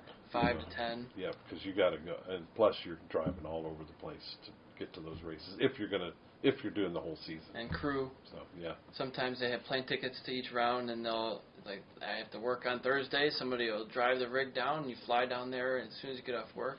Is Carl doing the whole thing? Full season entry. Good. Awesome. I knew that he was doing it, but I couldn't remember when you mentioned his name a bit ago. Yeah. If he was doing the whole thing. Is John going to try? I don't know if John has finalized his plans for the season. I think he's going to try to do a couple rounds at least. Okay. But I'll be seeing him don't know soon, if he's so going to do the him. full season yet. Okay. Cool. But yeah, he's a national champion that he's gotten, I think, some lap records, maybe at Nelson now. Mm-hmm. Did he have? I'm trying to remember if I think he had them. Somebody take it already? I'm pretty sure Mesa got it from him. Mesa and Taylor. I think maybe Taylor got him first, and then Mesa come in there for the first time ever. Of course. And then he gets the. Well, it's hard when you have. I mean, Taylor Knapp's a seasoned guy, but he's not a current seasoned pro. Right. Stefano is a current season-long pro, so he's kind of like the top guy of those three. Yeah. At the current. But I tell you what, I've told John several times, his rise has been really amazing. Yeah. He has done an incredible job. I've been watching him, maybe over the last just 3 years or so, maybe 4 at the most, probably 3. And he progressed so well quickly, but he seems to be a very wise and smart racer. And just done a great job, so it's fun watching that. So. And I think John just got promoted in his day job, senior project manager. Or something, cool. At GM. Cool. So he's doing really well at home and at the racetrack. Awesome. Well, John, maybe you make enough money to sponsor me, so I can race more. There you go. That's an idea. What more would you do if you had the budget for it? Probably not much. Because every time just in those 4 races, every time I went out, I felt guilty. Yeah. Because for spending the money, or I didn't spend any money. You know how much money I spent in 4 races? You're going to kill me. Like $50. Woo, that's pretty good. Because people have helped me. Yeah. Well, you helped them before, so well, I know, and it's super nice. So. But for me those nice people, they're all going to go away, and I'm going to have to pay for my racing. Maybe. Yeah. So I would it would be fun probably if I could race, even if it was just one class, one race, maybe twice a month. Okay, yeah. That much, or once a month, just so it's regular, and I can get a little bit better. I want to get to where I can actually really beat somebody. Yeah. Anybody. Sure. I don't care who. I don't care if it's like a 10-year-old in his first race. I want to beat that little kid. You telling me you haven't beaten anybody yet? I don't think so. No? Mm-mm. I did get second place, but there was only 2 in my class. Well, I don't care. I've told a million people that you showed up, you finished your race, you got your award, and I'm happy about that. Yeah. I am. I got. It's on my wall. It's on my wall in my room up there and at my house. and I appreciate it because I did it. I won that sucker. Yep, nobody else was there to contend it. Yeah, but I am looking forward to being able to, rub some shoulders out there and really get into it and with somebody. So I'll get there, but it'll be a slow process. And are you actually got a lap timer on there aside from your MyLaps? I have a Solo. It's a Solo 2. The AIM Solo? Mm-hmm, AIM Solo 2. Yeah. It's still in a box. Oh. I've got to get it on the bike. The GPS logger? Mm-hmm. And it's pretty cool. Are you going to hook up any sensors to that or anything, like brake pressure or... Oh, sure. Yeah? No. I'm going to do... I just want to be able to see my... I want to see my lap time. See the That's number? all I really care about. Yeah. Just seeing those hopefully keep progressing so I can see where I'm at. I don't want to spend a focus on that a ton, but I mean that's where you see if you're making improvements or not. So I'm not going to be driving around staring at my lap timer, but I do want to get better. So, but yeah, that needs to go on, and I need to get anybody out there that's really good at clutches and lives close to Winston-Salem, North Carolina. Come on over and help me put that baby in. That's the only thing that's slowing me down. The bike's in good shape and ready to roll. Is that a slipper clutch? I have no idea. It's a clutch that I use to shift gears. Only a little bit because I do have a quick shifter. Yeah. And it's a quick shifter that has standard shift. That's how that bike came. So I think I'm just going to leave it there. For some reason I get super serious about racing, then maybe I'll switch it over. But I don't see it at this point making really any difference for me yet. Yeah. So it's I think just easier at certain corners for shifting, but it's not a...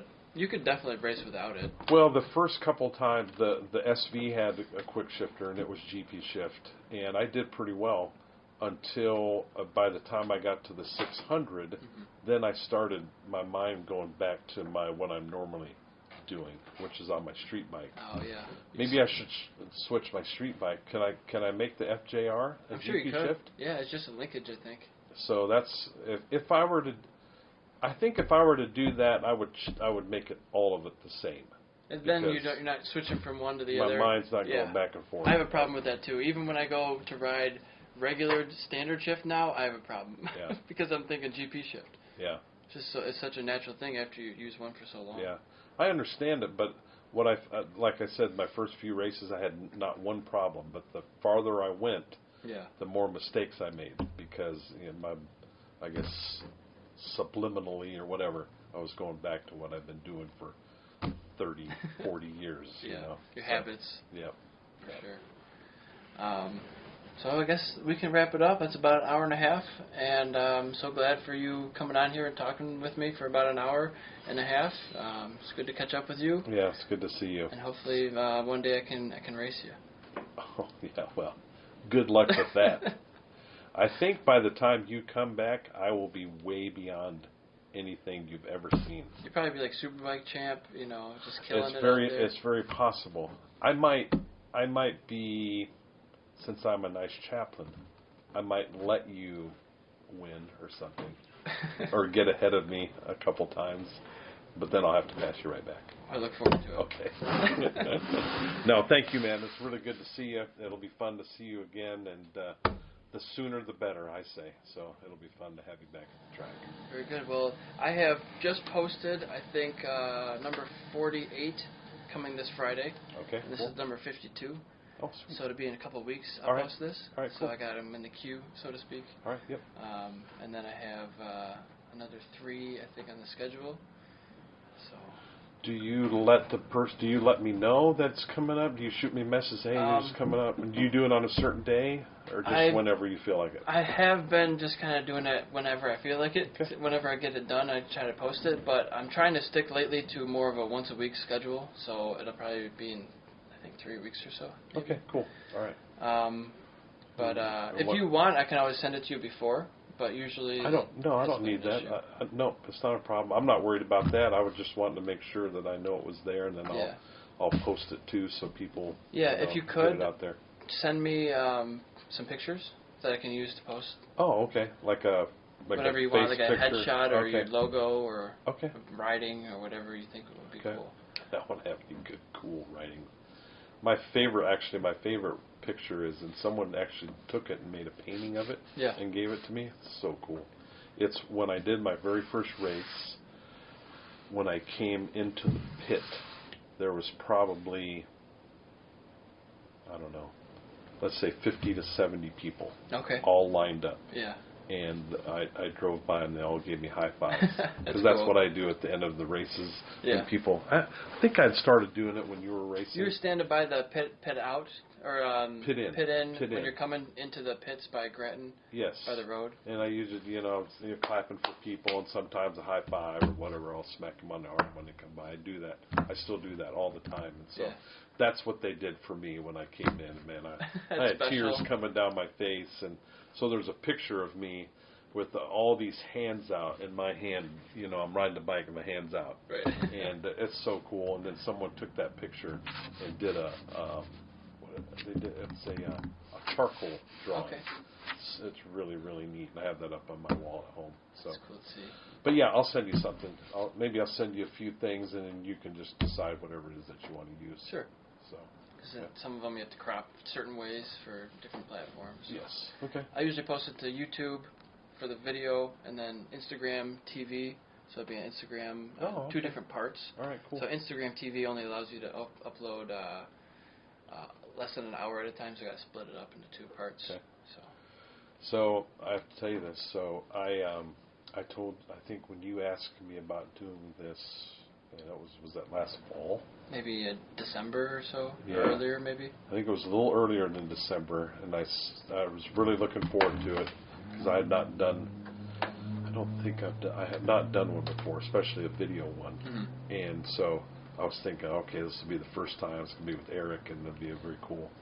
Well, when I was out in California, I was at church, at my home church where my dad pastored, and the pastor there now said, "Hey, Mark, can you come and do a podcast?" And when he said it, I'm like, no, because I told Eric, and then I thought, well, no, I'll do it. So I did it, but I haven't posted it or anything. They posted it out there on their site, which no one here in our family would see it. So I'm not going to post that thing until after yours posts. All right, so, I appreciate it. Anyways, Get some exclusive Mark Merical action. Yeah, and it was different. It was. I didn't realize it was going to be a video thing. I thought we were going to sit down. It was going to be a podcast like mine. The so audio I came only. in. I didn't look very good. I was a little scraggly looking.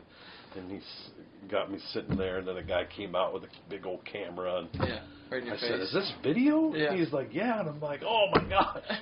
So, well, anyways, it worked I still haven't gotten mine right because that camera died, and this one turned off. So I'm still figuring it out. Well, see, which GoPro is this? This is an 8. Okay, I have the same. I have what's the newest one? Is it a 9 just came or out. 8? I saw a 9 at the store today. Okay, I think I have the 9. Yeah. And I was starting to practice with it, but I could not get that thing to last more than a certain amount of minutes. I just put this table back here, and there's a power cord, which is kind of hard to get back here. But so it has to be a power cord in order for it to stay long enough. What's stupid about this one is you have to open up the battery back, which exposes the battery, which if this comes off a millimeter, you're going to lose your entire feed because it disengages from the power source. And the power source is right there on the bottom. It's not a good design for this environment. I'll have to go look at mine again. I just haven't had no time to deal with it. And then that one, I do have a cord for it that can be hooked up. I just seen how long. Can I pick this up now? Yeah, we're still recording, but. Okay. Trying to get a better look at it. Yeah. It's worked pretty well. Mine is pretty big. So mine is. I have two. I have a mixer board that's a Zoom board. It's an 8-channel, and then with sliders and stuff and different knobs. Yeah. And then I have a smaller one, but it's called a what's it called? A Zoom. I can't remember, but it's probably about this wide, about this long, and it's probably about that thick. Okay. And it's got meters on it here, and then you can plug actually 4 regular microphones into it. Yeah. Or it has a microphone like this that's an attachment that you can pop on, or it has a that looks just like that, but they're a little bit bigger. Yeah. And then it has a regular, like an SM58 type of ball. Okay. Thing that you can poke on there.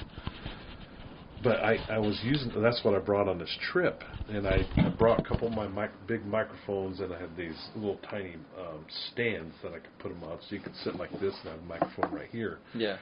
Well, when I plugged them in, and I had my headphones on, you could hear this like tick, tick, tick, tick, tick, tick, what is that? And I could not figure out what it was, but on the meter, you could see it tick, tick, tick, tick, so I knew it was going to catch on a recording. It wasn't like my headphones or... Yeah. I tried undoing the power and going just battery. I tried switching cables around, and it would quit, and then we would start going, and it'd start doing it again. So finally ended up taking the mics off and using the thing just like this. I think it'll be fine, but I got to figure out why it's making that noise. Yeah, so. It's a fairly cheap one. This was not my ideal microphone. I actually have a legit condenser mic that has 3 different modes on it, but I just don't have.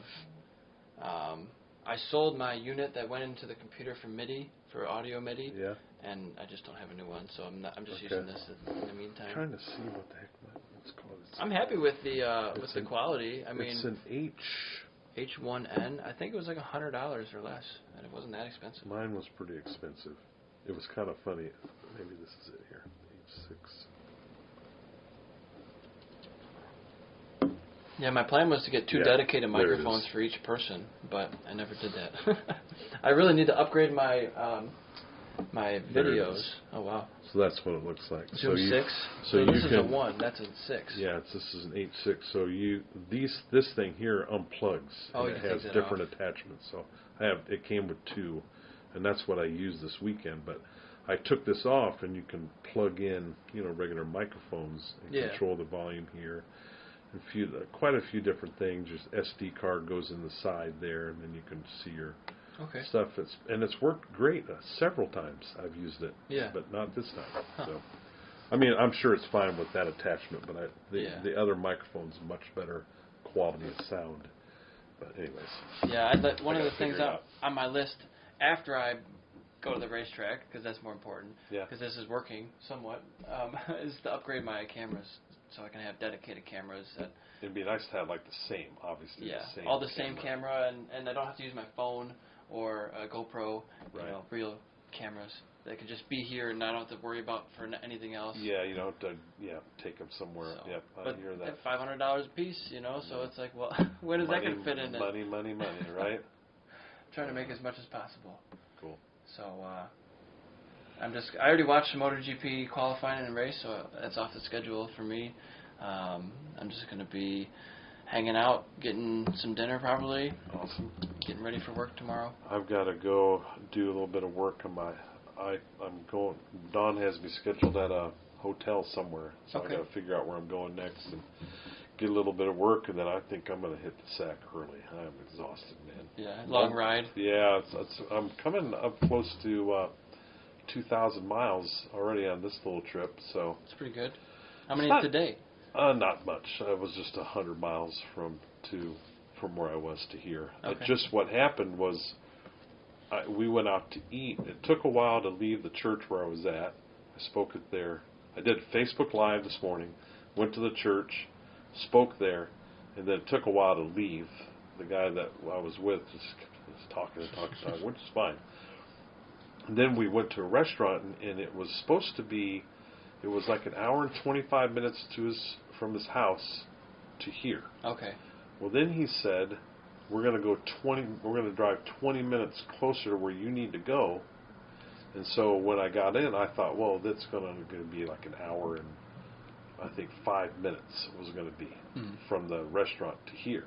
When I hopped on my bike, it was an hour and a half. So that's when I messaged you. All right, it's going to be closer to 4:30, which I think I ended up getting here at 4:15. Yeah, it wasn't a big deal. It wasn't too bad. I got behind some really fast people. They were flying, so I just got my bike, sat in behind them, and just. Which way you're coming from? I was, I think, a little south of Lansing. Oh, so you're coming from Onondaga. west? Yes, from the west. Yeah. kind of came up from under.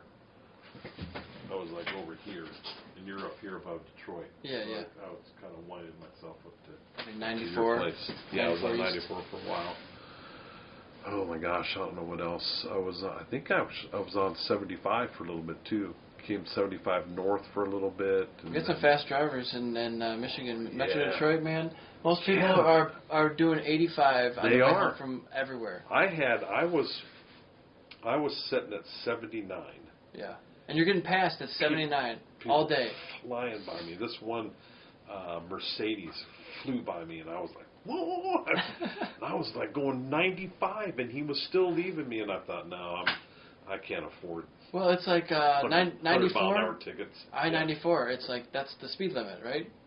So, what? 94. Yes, exactly. That's probably what he thought. Hey, 99, whatever the I the saw highway 94, is. I don't know.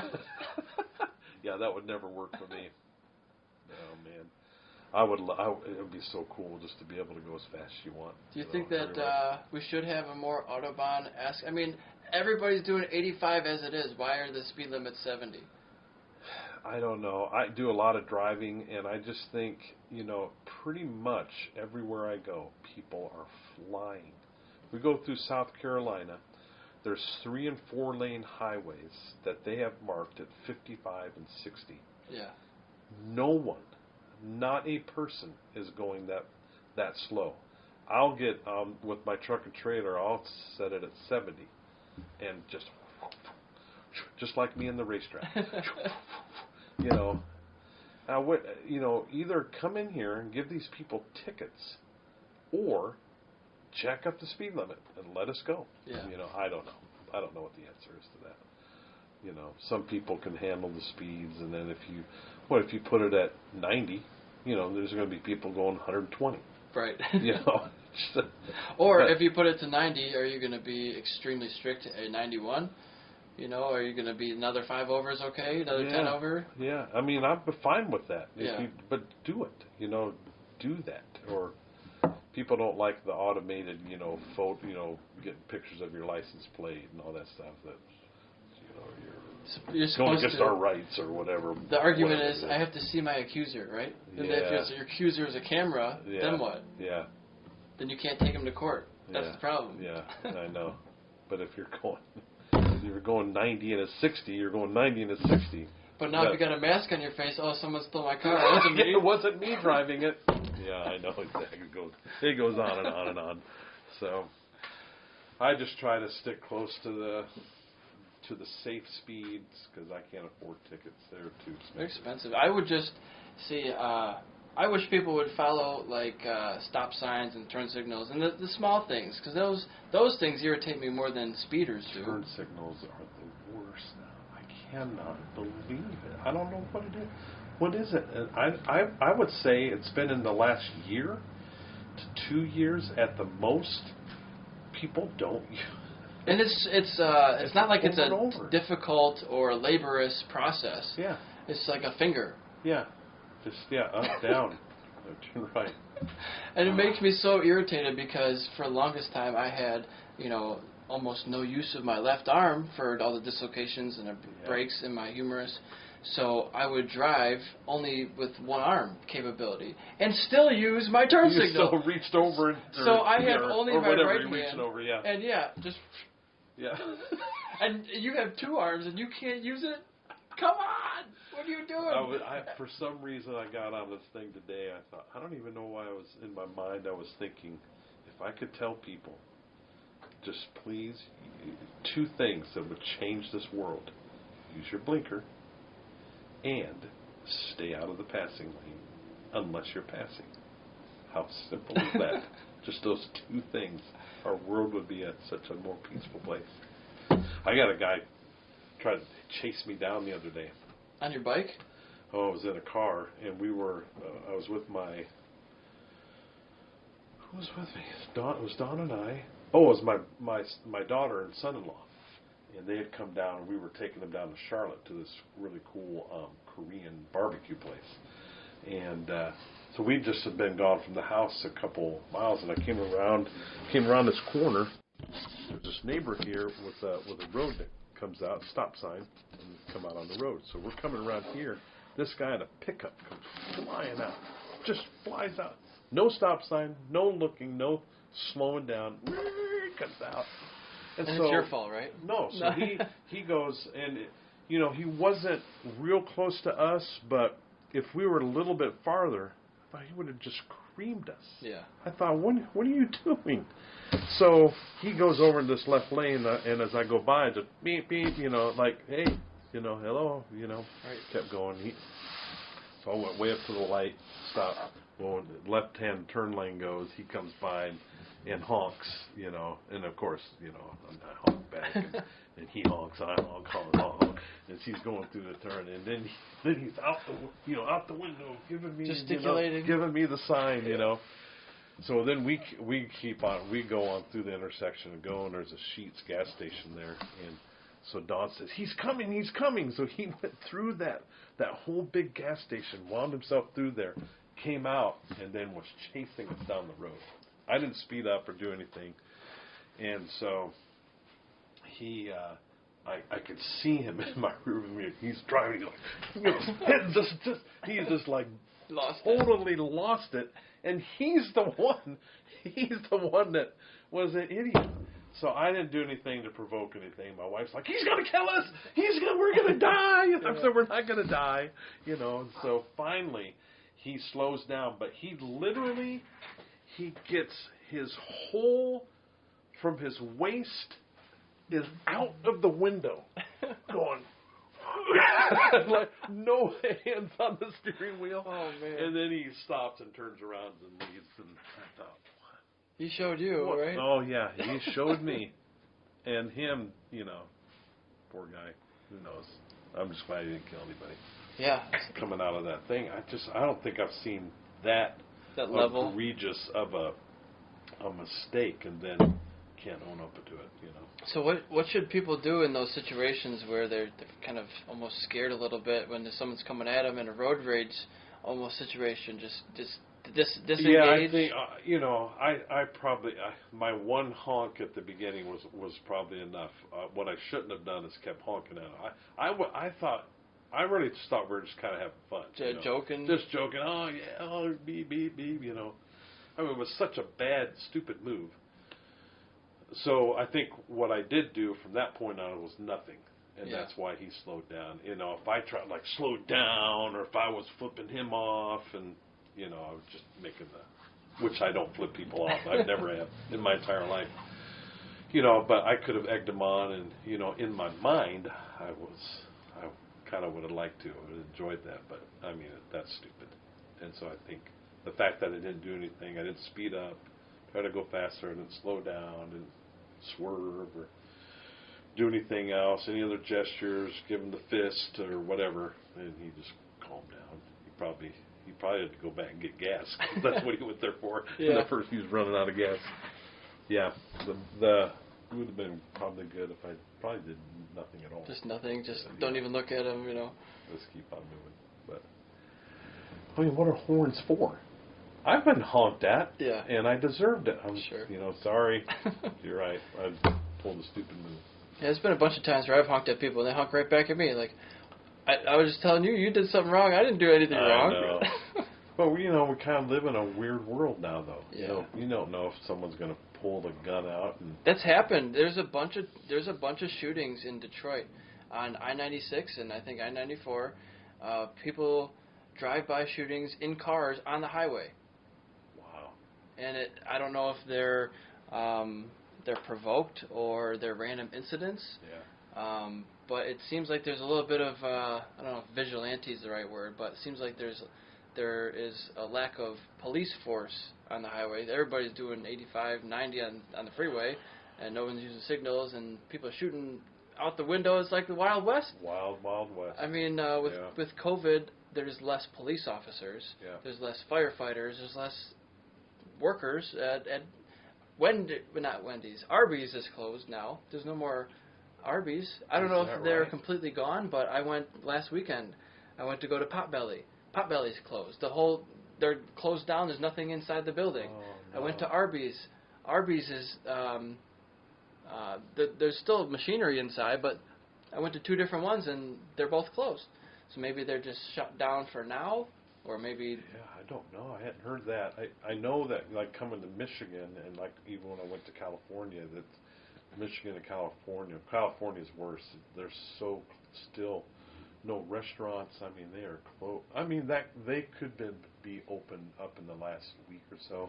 But when I went out there in December, completely shut down, except for a few renegade ones that, you know, they just stayed open and they were packed out, you know, with people. But when I come up here, I stopped to go to the restroom at a restaurant. And I said, hey, where's your restroom? They said, no, we're closed down. And I said, yeah, we're closed down because of COVID. I said, okay. I said, I really got to go. Sorry.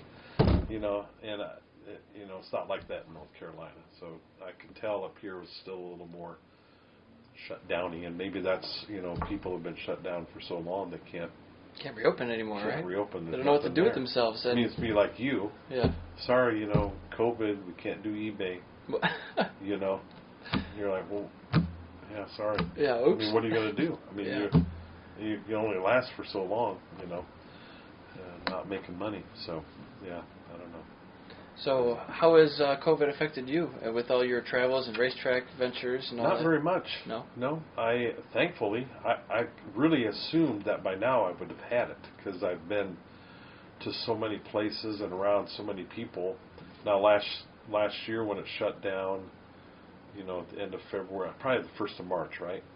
So we were down racing, nothing, March and April. But for me, I mean, people were calling me and emailing and texting with all kinds of, some of them were COVID issues. We had kind of one of our, I don't want to even give any idea who it is, but he was causing all kinds of problems on Facebook and to people. He was telling certain groups of people to F off and die, and he's like a leader person. Oh yeah. Yeah, I don't think you would know him, but anyways, but he was saying this to people that he was close friends and people that worked for him, volunteers who worked for him, and they were calling me and saying, you know, like they're crying. Yeah, like a crisis. I mean, it was bad. Yeah. It really was like insane. And when I had saw it, I called him, or he called me once, and I called him once, and we talked through this whole thing. I said, man, you can believe however you want. That's the great thing about our country. You can vote how you want, vote for who you want, vote people out. Whatever you want to do. It's what makes our country great. But to tell people that disagree with you to F off and die, first of all, I think it's wrong. And second of all, this is going to kill your business. Yeah. It's going to just crush you. And it didn't crush it all the way, but it really affected it pretty bad. And he agreed. He said, yeah, you're right, Mark. I shouldn't. It was wrong, blah, blah. I won't do it. And I think it lasted. This was after talking like 2 hours on the phone. Mm-hmm. It was, and listening to him, he was really far, he was way, way, way out there on like another planet.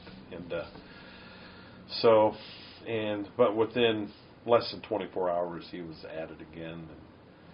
And so, anyways, that was rough. So it was kind of shocking how much I had to deal with that. And they were like, could you call him? Could you please call him? I mean, he's just killing himself and his business. And I said, I already have twice, like 4 hours. So they're like, oh. Yeah. You've already been through it all. You already know the story. I said, I'm so sorry. Anyway, so there was a ton of that going on for a couple months. Plus, I think I did a couple weddings, like real, like 4 of us. Really small. Yeah, super venues. small, and we were doing it over Zoom. Okay. It was kind of cool. I did a guy committed suicide. One of the track day guys' brother committed suicide, so I did his funeral during that 2 months, and so I stayed very, very busy. And then in May it opened back up, and then we were, other than one weekend in August again, like it's going to be this year, we went full on till I think the second weekend of December. Wow. And so I stayed super busy, and everything went well. It was some of the tracks we couldn't do, like a chapel service, because they didn't want people group and gatherings. And so I was already just doing the Facebook Lives anyways. So, but slowly that kind of came back, and I just did both. So really the only thing that it did affect was hospital. Okay. So if someone went to the hospital, you couldn't go and visit them anymore. No, Too many there protocols. I think maybe I know one time for sure, a young lady was she crashed and went to the hospital. And can I shut this off? That's still recording. Can I shut it off though? For what I'm about to say. Yeah.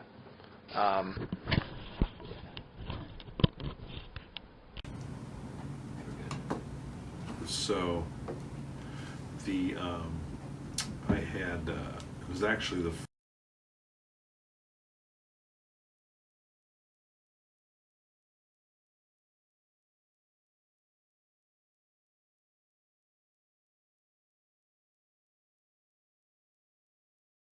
anyways, I went to the hospital to pick her up because she said she was ready, because she was ready in her own mind. Right. When I got there, they weren't letting her go. So they told me that I was like sitting in the truck waiting for her to come out the door, and security said, "You can't sit there." And I said, "Oh, sorry, I just thought they were coming out."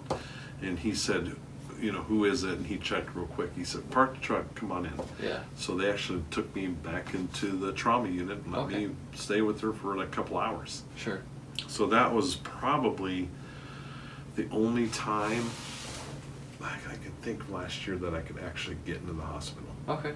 Yeah. Our first race back, we had a guy die, and we went to the hospital. We had to sit outside. Even his wife, she couldn't go in.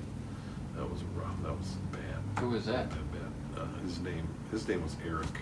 Eric. I said his name in a long time. Holly.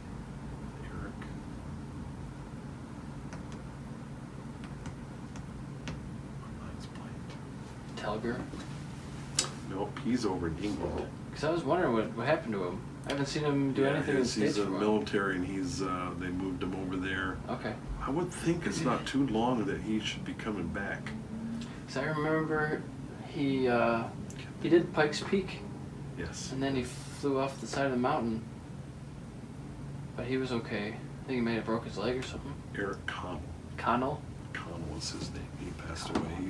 He was a fairly new rider. Okay. He died not at Roebling, but that's where he crashed. And so they 2 different times they brought us in to a room, and the first time explained what was going on. Then the second time they brought us in, they told us he had died. It was bad. That was a rough one. Yeah. But anyways, so that was probably the hardest part of COVID. Having people in the hospital and their family can't go see them. They're in there sitting there by themselves. Yeah. We just recently had 2 racers' parents who were sick in the hospital, and they died in the hospital all by themselves, Yeah. just alone. That's weird. Yeah, it's rough. So, other than that, I don't think it really affected us too much. Okay. Just the hospital visits. Yeah. Just trying to be careful and being respectful, because there's, some people that just don't care about it at all, and they just whatever. And then there's others that, you go up to shake their hand, they're like, Yeah. "Oh, I'm sorry," or they come up and when they start talking to you, they pull their mask out, and so Yeah. I'll grab my mask and put it on, and Sure. trying to be, sensitive for how people are. But so far, all of our family has been safe so far. And, yeah. We're good. So, how about you? I've been pretty good. Affected you too much at all? We shut down for like a week when there was a small breakout at work. Oh, okay. But Where is that work? in Pontiac, just west of here. What is it? What is it to do? I work at a place called Aluminum Blanking Company. So we Okay. just take aluminum coils, like up to 40,000 pound, coils, and Yeah. some of them steel, mostly aluminum. We just blank them for automotive, aerospace, industrial, For different commercial, uses and stuff, okay. Mostly like Rubicon, keep outer panels, fenders, whatever. Oh, okay. It's a big business. We do 1 million pounds a day, I'm shipping and receiving, so I do all of the paperwork for in and out. All the coils come in, I do all receiving, and I do all the shipping. Wow. Now, I don't load it on the truck, but we have a team of high-low drivers, and then they bring me the paperwork, and I direct all the trucks. You're just making sure everything's going in the right direction. I'm the traffic coordinator, so I'm shipping and receiving, basically. So, yeah, it's 500,000 pounds a day coming in and 500,000 pounds going out. Wow. I'm one guy doing it. I was going to say that is It's a lot. So, and then I have my business. Yeah, well, see, so you would be the opposite of me as far as organization.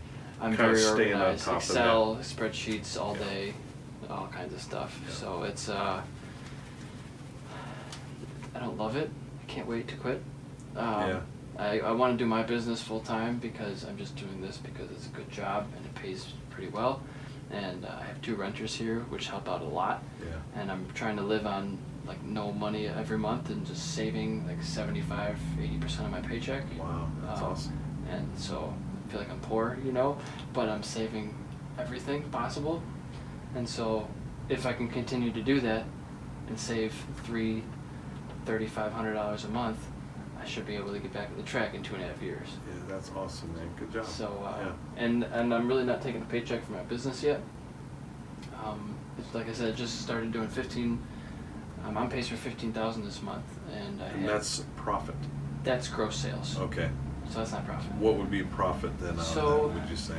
Typically, margins are anywhere from 15 to 50 to 35% Okay. on a product. Selling a lot of M4 performance exhausts right now. Okay. Those are a little bit less margin, so at the end of the day, maybe 10-15% on those. It's still pretty good. I mean, it's still growing. It's still really in its infancy, I feel like. So you could be making possible profit if you have 15,000? Are you looking at like anywhere from $1,500 to $3,000 profit after everything's paid for? Somewhere in there. And so I think I estimate that somewhere in the 30 to 50,000 a month range is what I need to do this full time. Okay. So it's low margins, it's not super high, but right. I could potentially. But you sound like you'd be doing something that you enjoy, right? Too. And I wouldn't your actually business. at 50,000 a month. I would not be shipping orders anymore. I'm not going to be doing the basement stuff anymore. Yeah. That's all drop shipped from the vendor. I don't touch it. Oh, I just cool. get a tracking number, upload it to the marketplace, and I'm done. Cool. I don't see the product. I don't touch it. It's just the hardest part is listing it online, getting the item in an Excel spreadsheet that I now have to turn into the right amount of columns for how I upload it to eBay or Amazon, and that's the biggest time hurdle, is just making it 11,000 products uploaded the right way to each platform is the most time-consuming thing. So if I can pay someone $5 an hour in India to do that for me, and it's just getting all the pieces to work together is not a overnight type of business. Rome wasn't built in a day. Right? Yeah, it's a process, taking time, and that's great. So Yeah, it's exciting, very and cool. hopefully it'll be more than just enough for me to quit my job. It'll be enough for me to go racing and to support my family. I have a friend who works. He plays the NBA. Yeah. And he got. I can't remember if it was 4 or 5 years. I'm pretty sure it was a 4-year, $56 million contract. $56 million a year, or over those 4 years. Over 4 years, and he spends hardly anything. Yeah, it saves it all. Saves it all. He literally has the worst car in the NBA. He's got a 2013 Dodge Charger, just a plain old stock car. That's it. And he doesn't have any other car. People give him. His team has actually petitioned him. They've all signed this thing to get him to get a nice car. He said, "What?" He said, I did sit in a Mercedes once, and he said it was super comfortable, and it was. He's 7 foot tall, so he has a hard time finding a car that he can sit in. He said, I could actually in that car, I could put the seat back far enough where I could not reach the pedal. Yeah. I said, no, how is that possible? Wow. In a Mercedes? He said, yeah. I said, why didn't you get it? And he said, it was $200,000. I said, I'm not paying $200,000 for a car. Yeah. and he's younger. Well, he's probably a year younger than you are, but he just has that mindset that, you know, I don't need all this. He loves taking people out to eat, and, you know, when he needs to go see his parents, you know, sometimes he drives his car, right. Sometimes he flies, yeah. you know, but yeah, he saves it and invests it, and I think that's the coolest thing. Very well, cool. I think for me, I've been laid off from jobs before, and it changes your whole life when you don't have a second or third income. If that's your only income, you're now on the unemployment line. Yeah. So that happened to me when I was young, and I hope it never happens again. But you never know what could happen. COVID could happen, and you just lose your job, and by no fault of your own. Yeah. And so I want to be the person who I never have to rely on anybody else. You know, that I can make my own hours, I can make my own money, and I don't have to have a job. I can just do whatever I want. Yeah. That's the goal is just to do whatever you want and not have to do anything. Right, yeah. Well, you're underway. All in time. All right, cool. So. Well, I better go. Yeah. And thanks again for having me and for being patient and waiting. You've been on the back of my mind, like Dawn's like, when are you going to go and see her? When I can have enough time to get there. Yeah, no problem. And there was other people I wanted to see. One of them was this Courtney girl. I don't know if have you seen me? Courtney, what's your last name? Bush is her last name. She was in a really bad car accident over in that Onondaga area, and 2 kids were killed, and took them 3 hours to get her out. She was, like extraction type of thing? Yeah, she was, 4 days later was labeled a vegetable. Oh, wow. And she is not a vegetable now. She just Recovering. started walking last week. So I've been doing part of my podcast. I've been taking a day each week to keep everybody updated on her. And so anyway, so I went to the hospital. I left California early from our trip out there and came out to visit her because she was a niece of one of the Weir racers. Oh. So she was, you know, out when I got there. Talked with the family for about an hour, and that's all I've ever seen other than messaging back and forth, and getting the updates and stuff. And so I went up there yesterday to their house and saw her for the first time awake. Yeah. And yeah, it's an incredible story. Well, it's good that she's recovering. It doesn't always happen that way. Yeah. No. It's for me. I know you're not a religious guy, but in my whole lifetime, I've seen so many cool things and awful things. It's really the coolest miracle I have ever seen. Even now, when she goes back to get checkups at the hospital, they're like, there is no way that this should happen because she sheared her lobe, her brain. Oh, her brain right off. Wow. She got hit 65 miles an hour in an intersection. And it was really, really bad. And anyways, so that was cool. So I got so once and there were several other things, like the things I did in Atlanta. There was all these little pieces that I needed to get done. There was no racing this weekend. So I told Dawn, I said, you didn't mind if I try to get all this stuff done? And the main thing was trying to get together with Courtney. And I didn't know when that was going to happen, actually, until after I left to Atlanta. Yeah.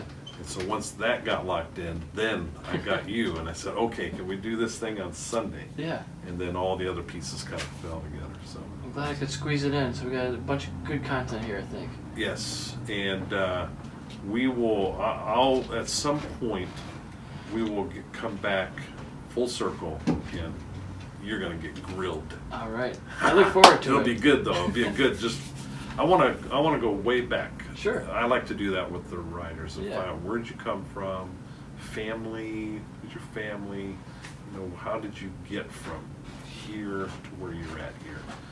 And I enjoy that. I like to find out where people are coming from, and this actually visit helps me a lot because some of the people that I interview, I hardly know a thing about them. Right. And so it's hard to know what to ask them, you know, where to take it. I had this one guy, his name's, I don't know if you might have heard his name, Michael Godin, works with KWS. I feel like I know the name.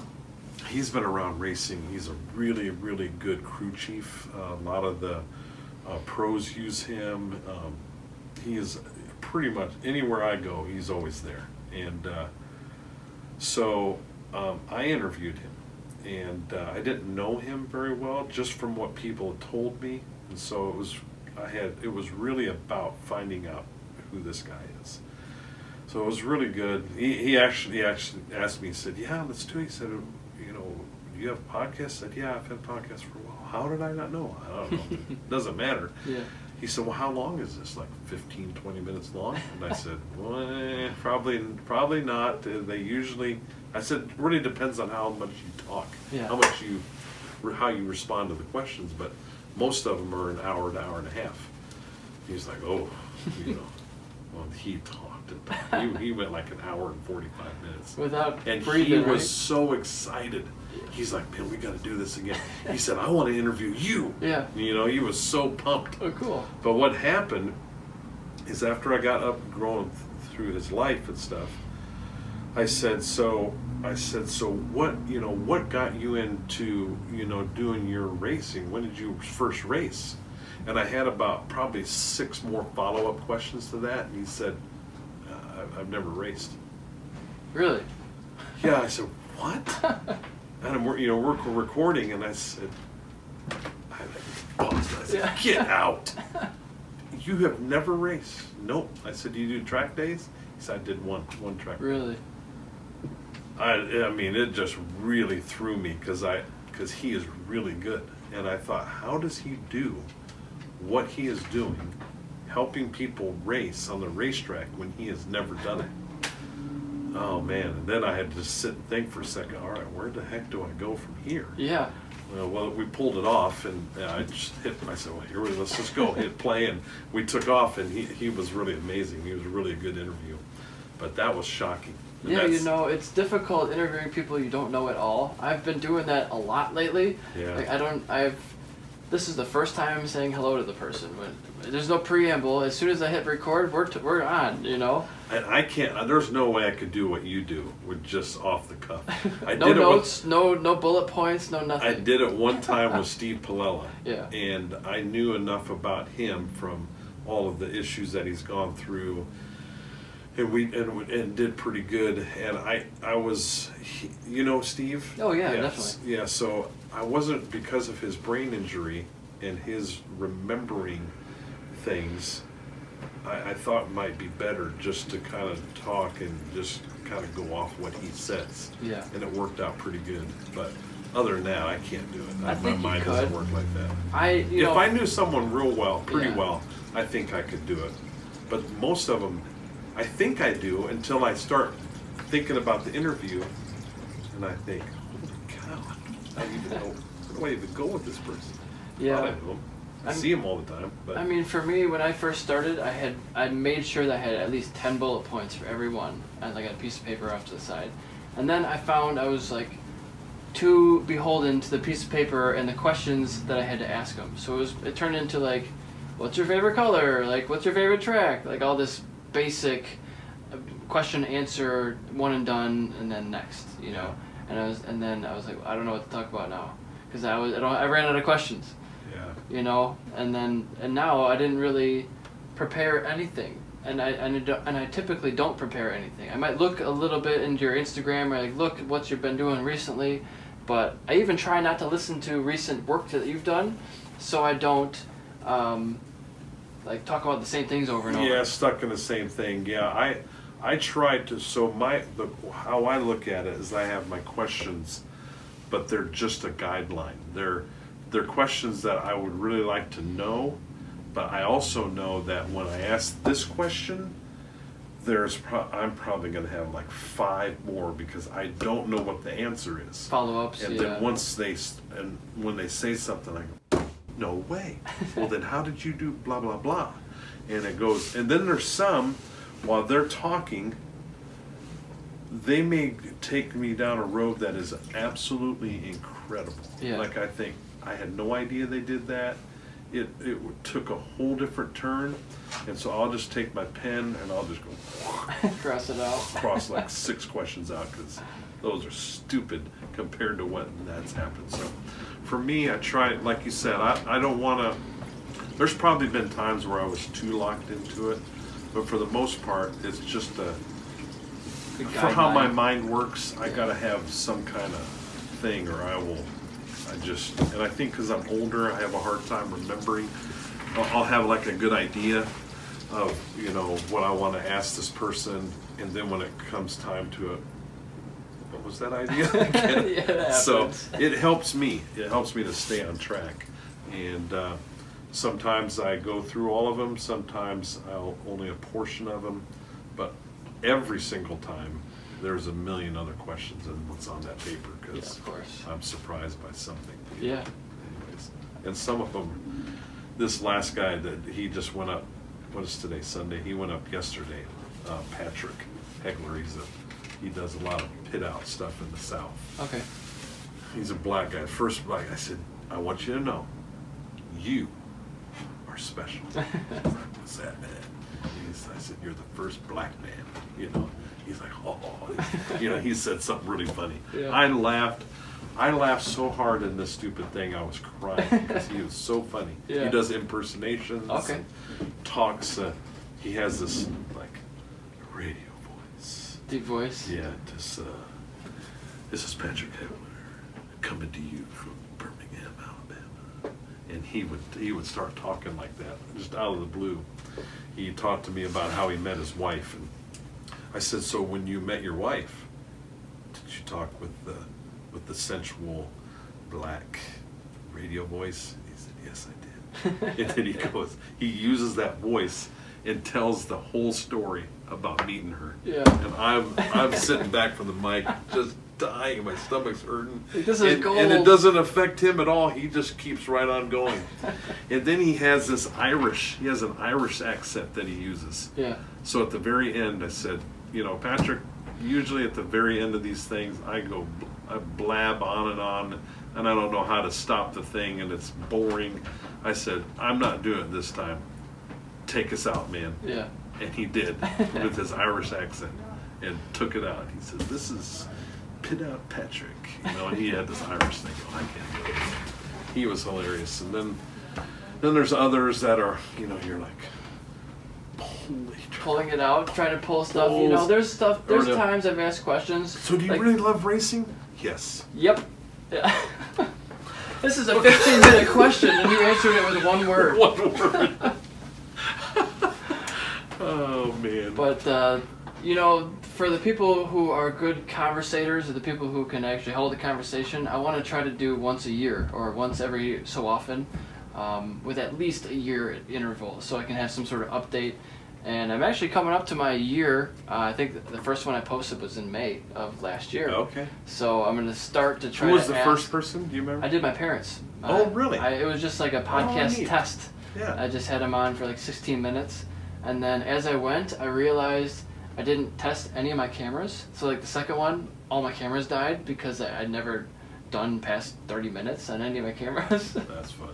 So like for a while I was turning cameras back on as I went. So as you go, you learn as you go. Oh yeah, my first two were disasters. Yeah. Jason DeSalvo. We did this interview, and I was nervous because I had just gotten to know him. He's just the greatest guy. So I was a little nervous as to what to do. What do I ask these people? No real clue. And so I just went for it. And so I had my mixer board, and I had headphones, so we can you can hear yourself, and it blocks out all the other sound, because a lot of times I'm doing these at the racetrack, and there's all kinds of noise, or people are coming in and going, and goofing around and stuff. So it kind of helps you stay focused. Well, he said, do I have to wear these? And I'm like, nah, that's all right. So I said, I won't wear mine either. So we go through the whole podcast. It's about, I don't remember, at least an hour and a half long. I mean, little question, off he goes, man. He talk. Ask a question, talk. And it was fascinating, too. And in my mind, I'm thinking, man, I remember in California, just watching TV week after week, watching Jason DeSalvo race. And in my mind, I'm thinking, I'm sitting here interviewing this guy. Yeah. and he wanted to be the first. He wanted to be my first track talk. So anyways, it was great, and I said, man, that was so good. We were in the second floor of the silo, and it's real echoey, and it's got this cool sound there at Little Tally. That was Thursday, and his podcast was going on Monday, and I had told a bunch of people, I think I put it on Facebook, hey, the first track talk's coming up, it's Jason Salvo, blah, blah, blah. Thursday afternoon, I'm somewhere down there by Tally at a hotel, and start working on it. I go to listen to it, and I thought, oh my word, no. Back up, do it again. Oh, no. His mic was off. Oh. Lost the entire interview. It happens. Oh my gosh. You know, I just did one of those. Did you? I just screwed up my first one. So I called him. I said, Jason, you're not going to believe what happened. He's like, what, man? I lost, your mic wasn't on. What? I said, wasn't on. I said, what are you doing tonight? Yeah. He said, well, I don't know. I said, can we redo this tonight? He's like, tonight? I said, yes, tonight. This thing's got to go up tomorrow morning. And I'm acting like I've known him for years and like we're best friends because I'm thinking, God. He said, all right, come on over. So it was like a 2.5 hour drive. Yeah. I rode to his house, set it all up in his living room. He said, well, what do you want to do? I said, let's just act like we never did it before. I said, okay. Yeah. And if we did it again, it was perfect. I mean, it was just perfect. So 2 days before that, I had the actual first recording was with Josh Heron's mom. Okay. Kim Heron. Yeah. Went to her house down in wherever that is in southern Georgia. Did an interview. She was tough. She was surprisingly, she was very nervous. She'd never done an interview like that before. Mm-hmm. I said, you've never done, I figured you had done hundreds of these. Nope. She said, I did one phone interview with Road Racing World. That's it. Wow. I said, okay. So she was the one word, and I, kind of got better as we went. And it wasn't terrible. Yeah. It was just, I had to work. So, but I was posting hers the week after Jason, because Jason wanted to be the first one. So probably the next Tuesday, I got her stuff out, looking. I can't find it anywhere. Oh, the file's not there?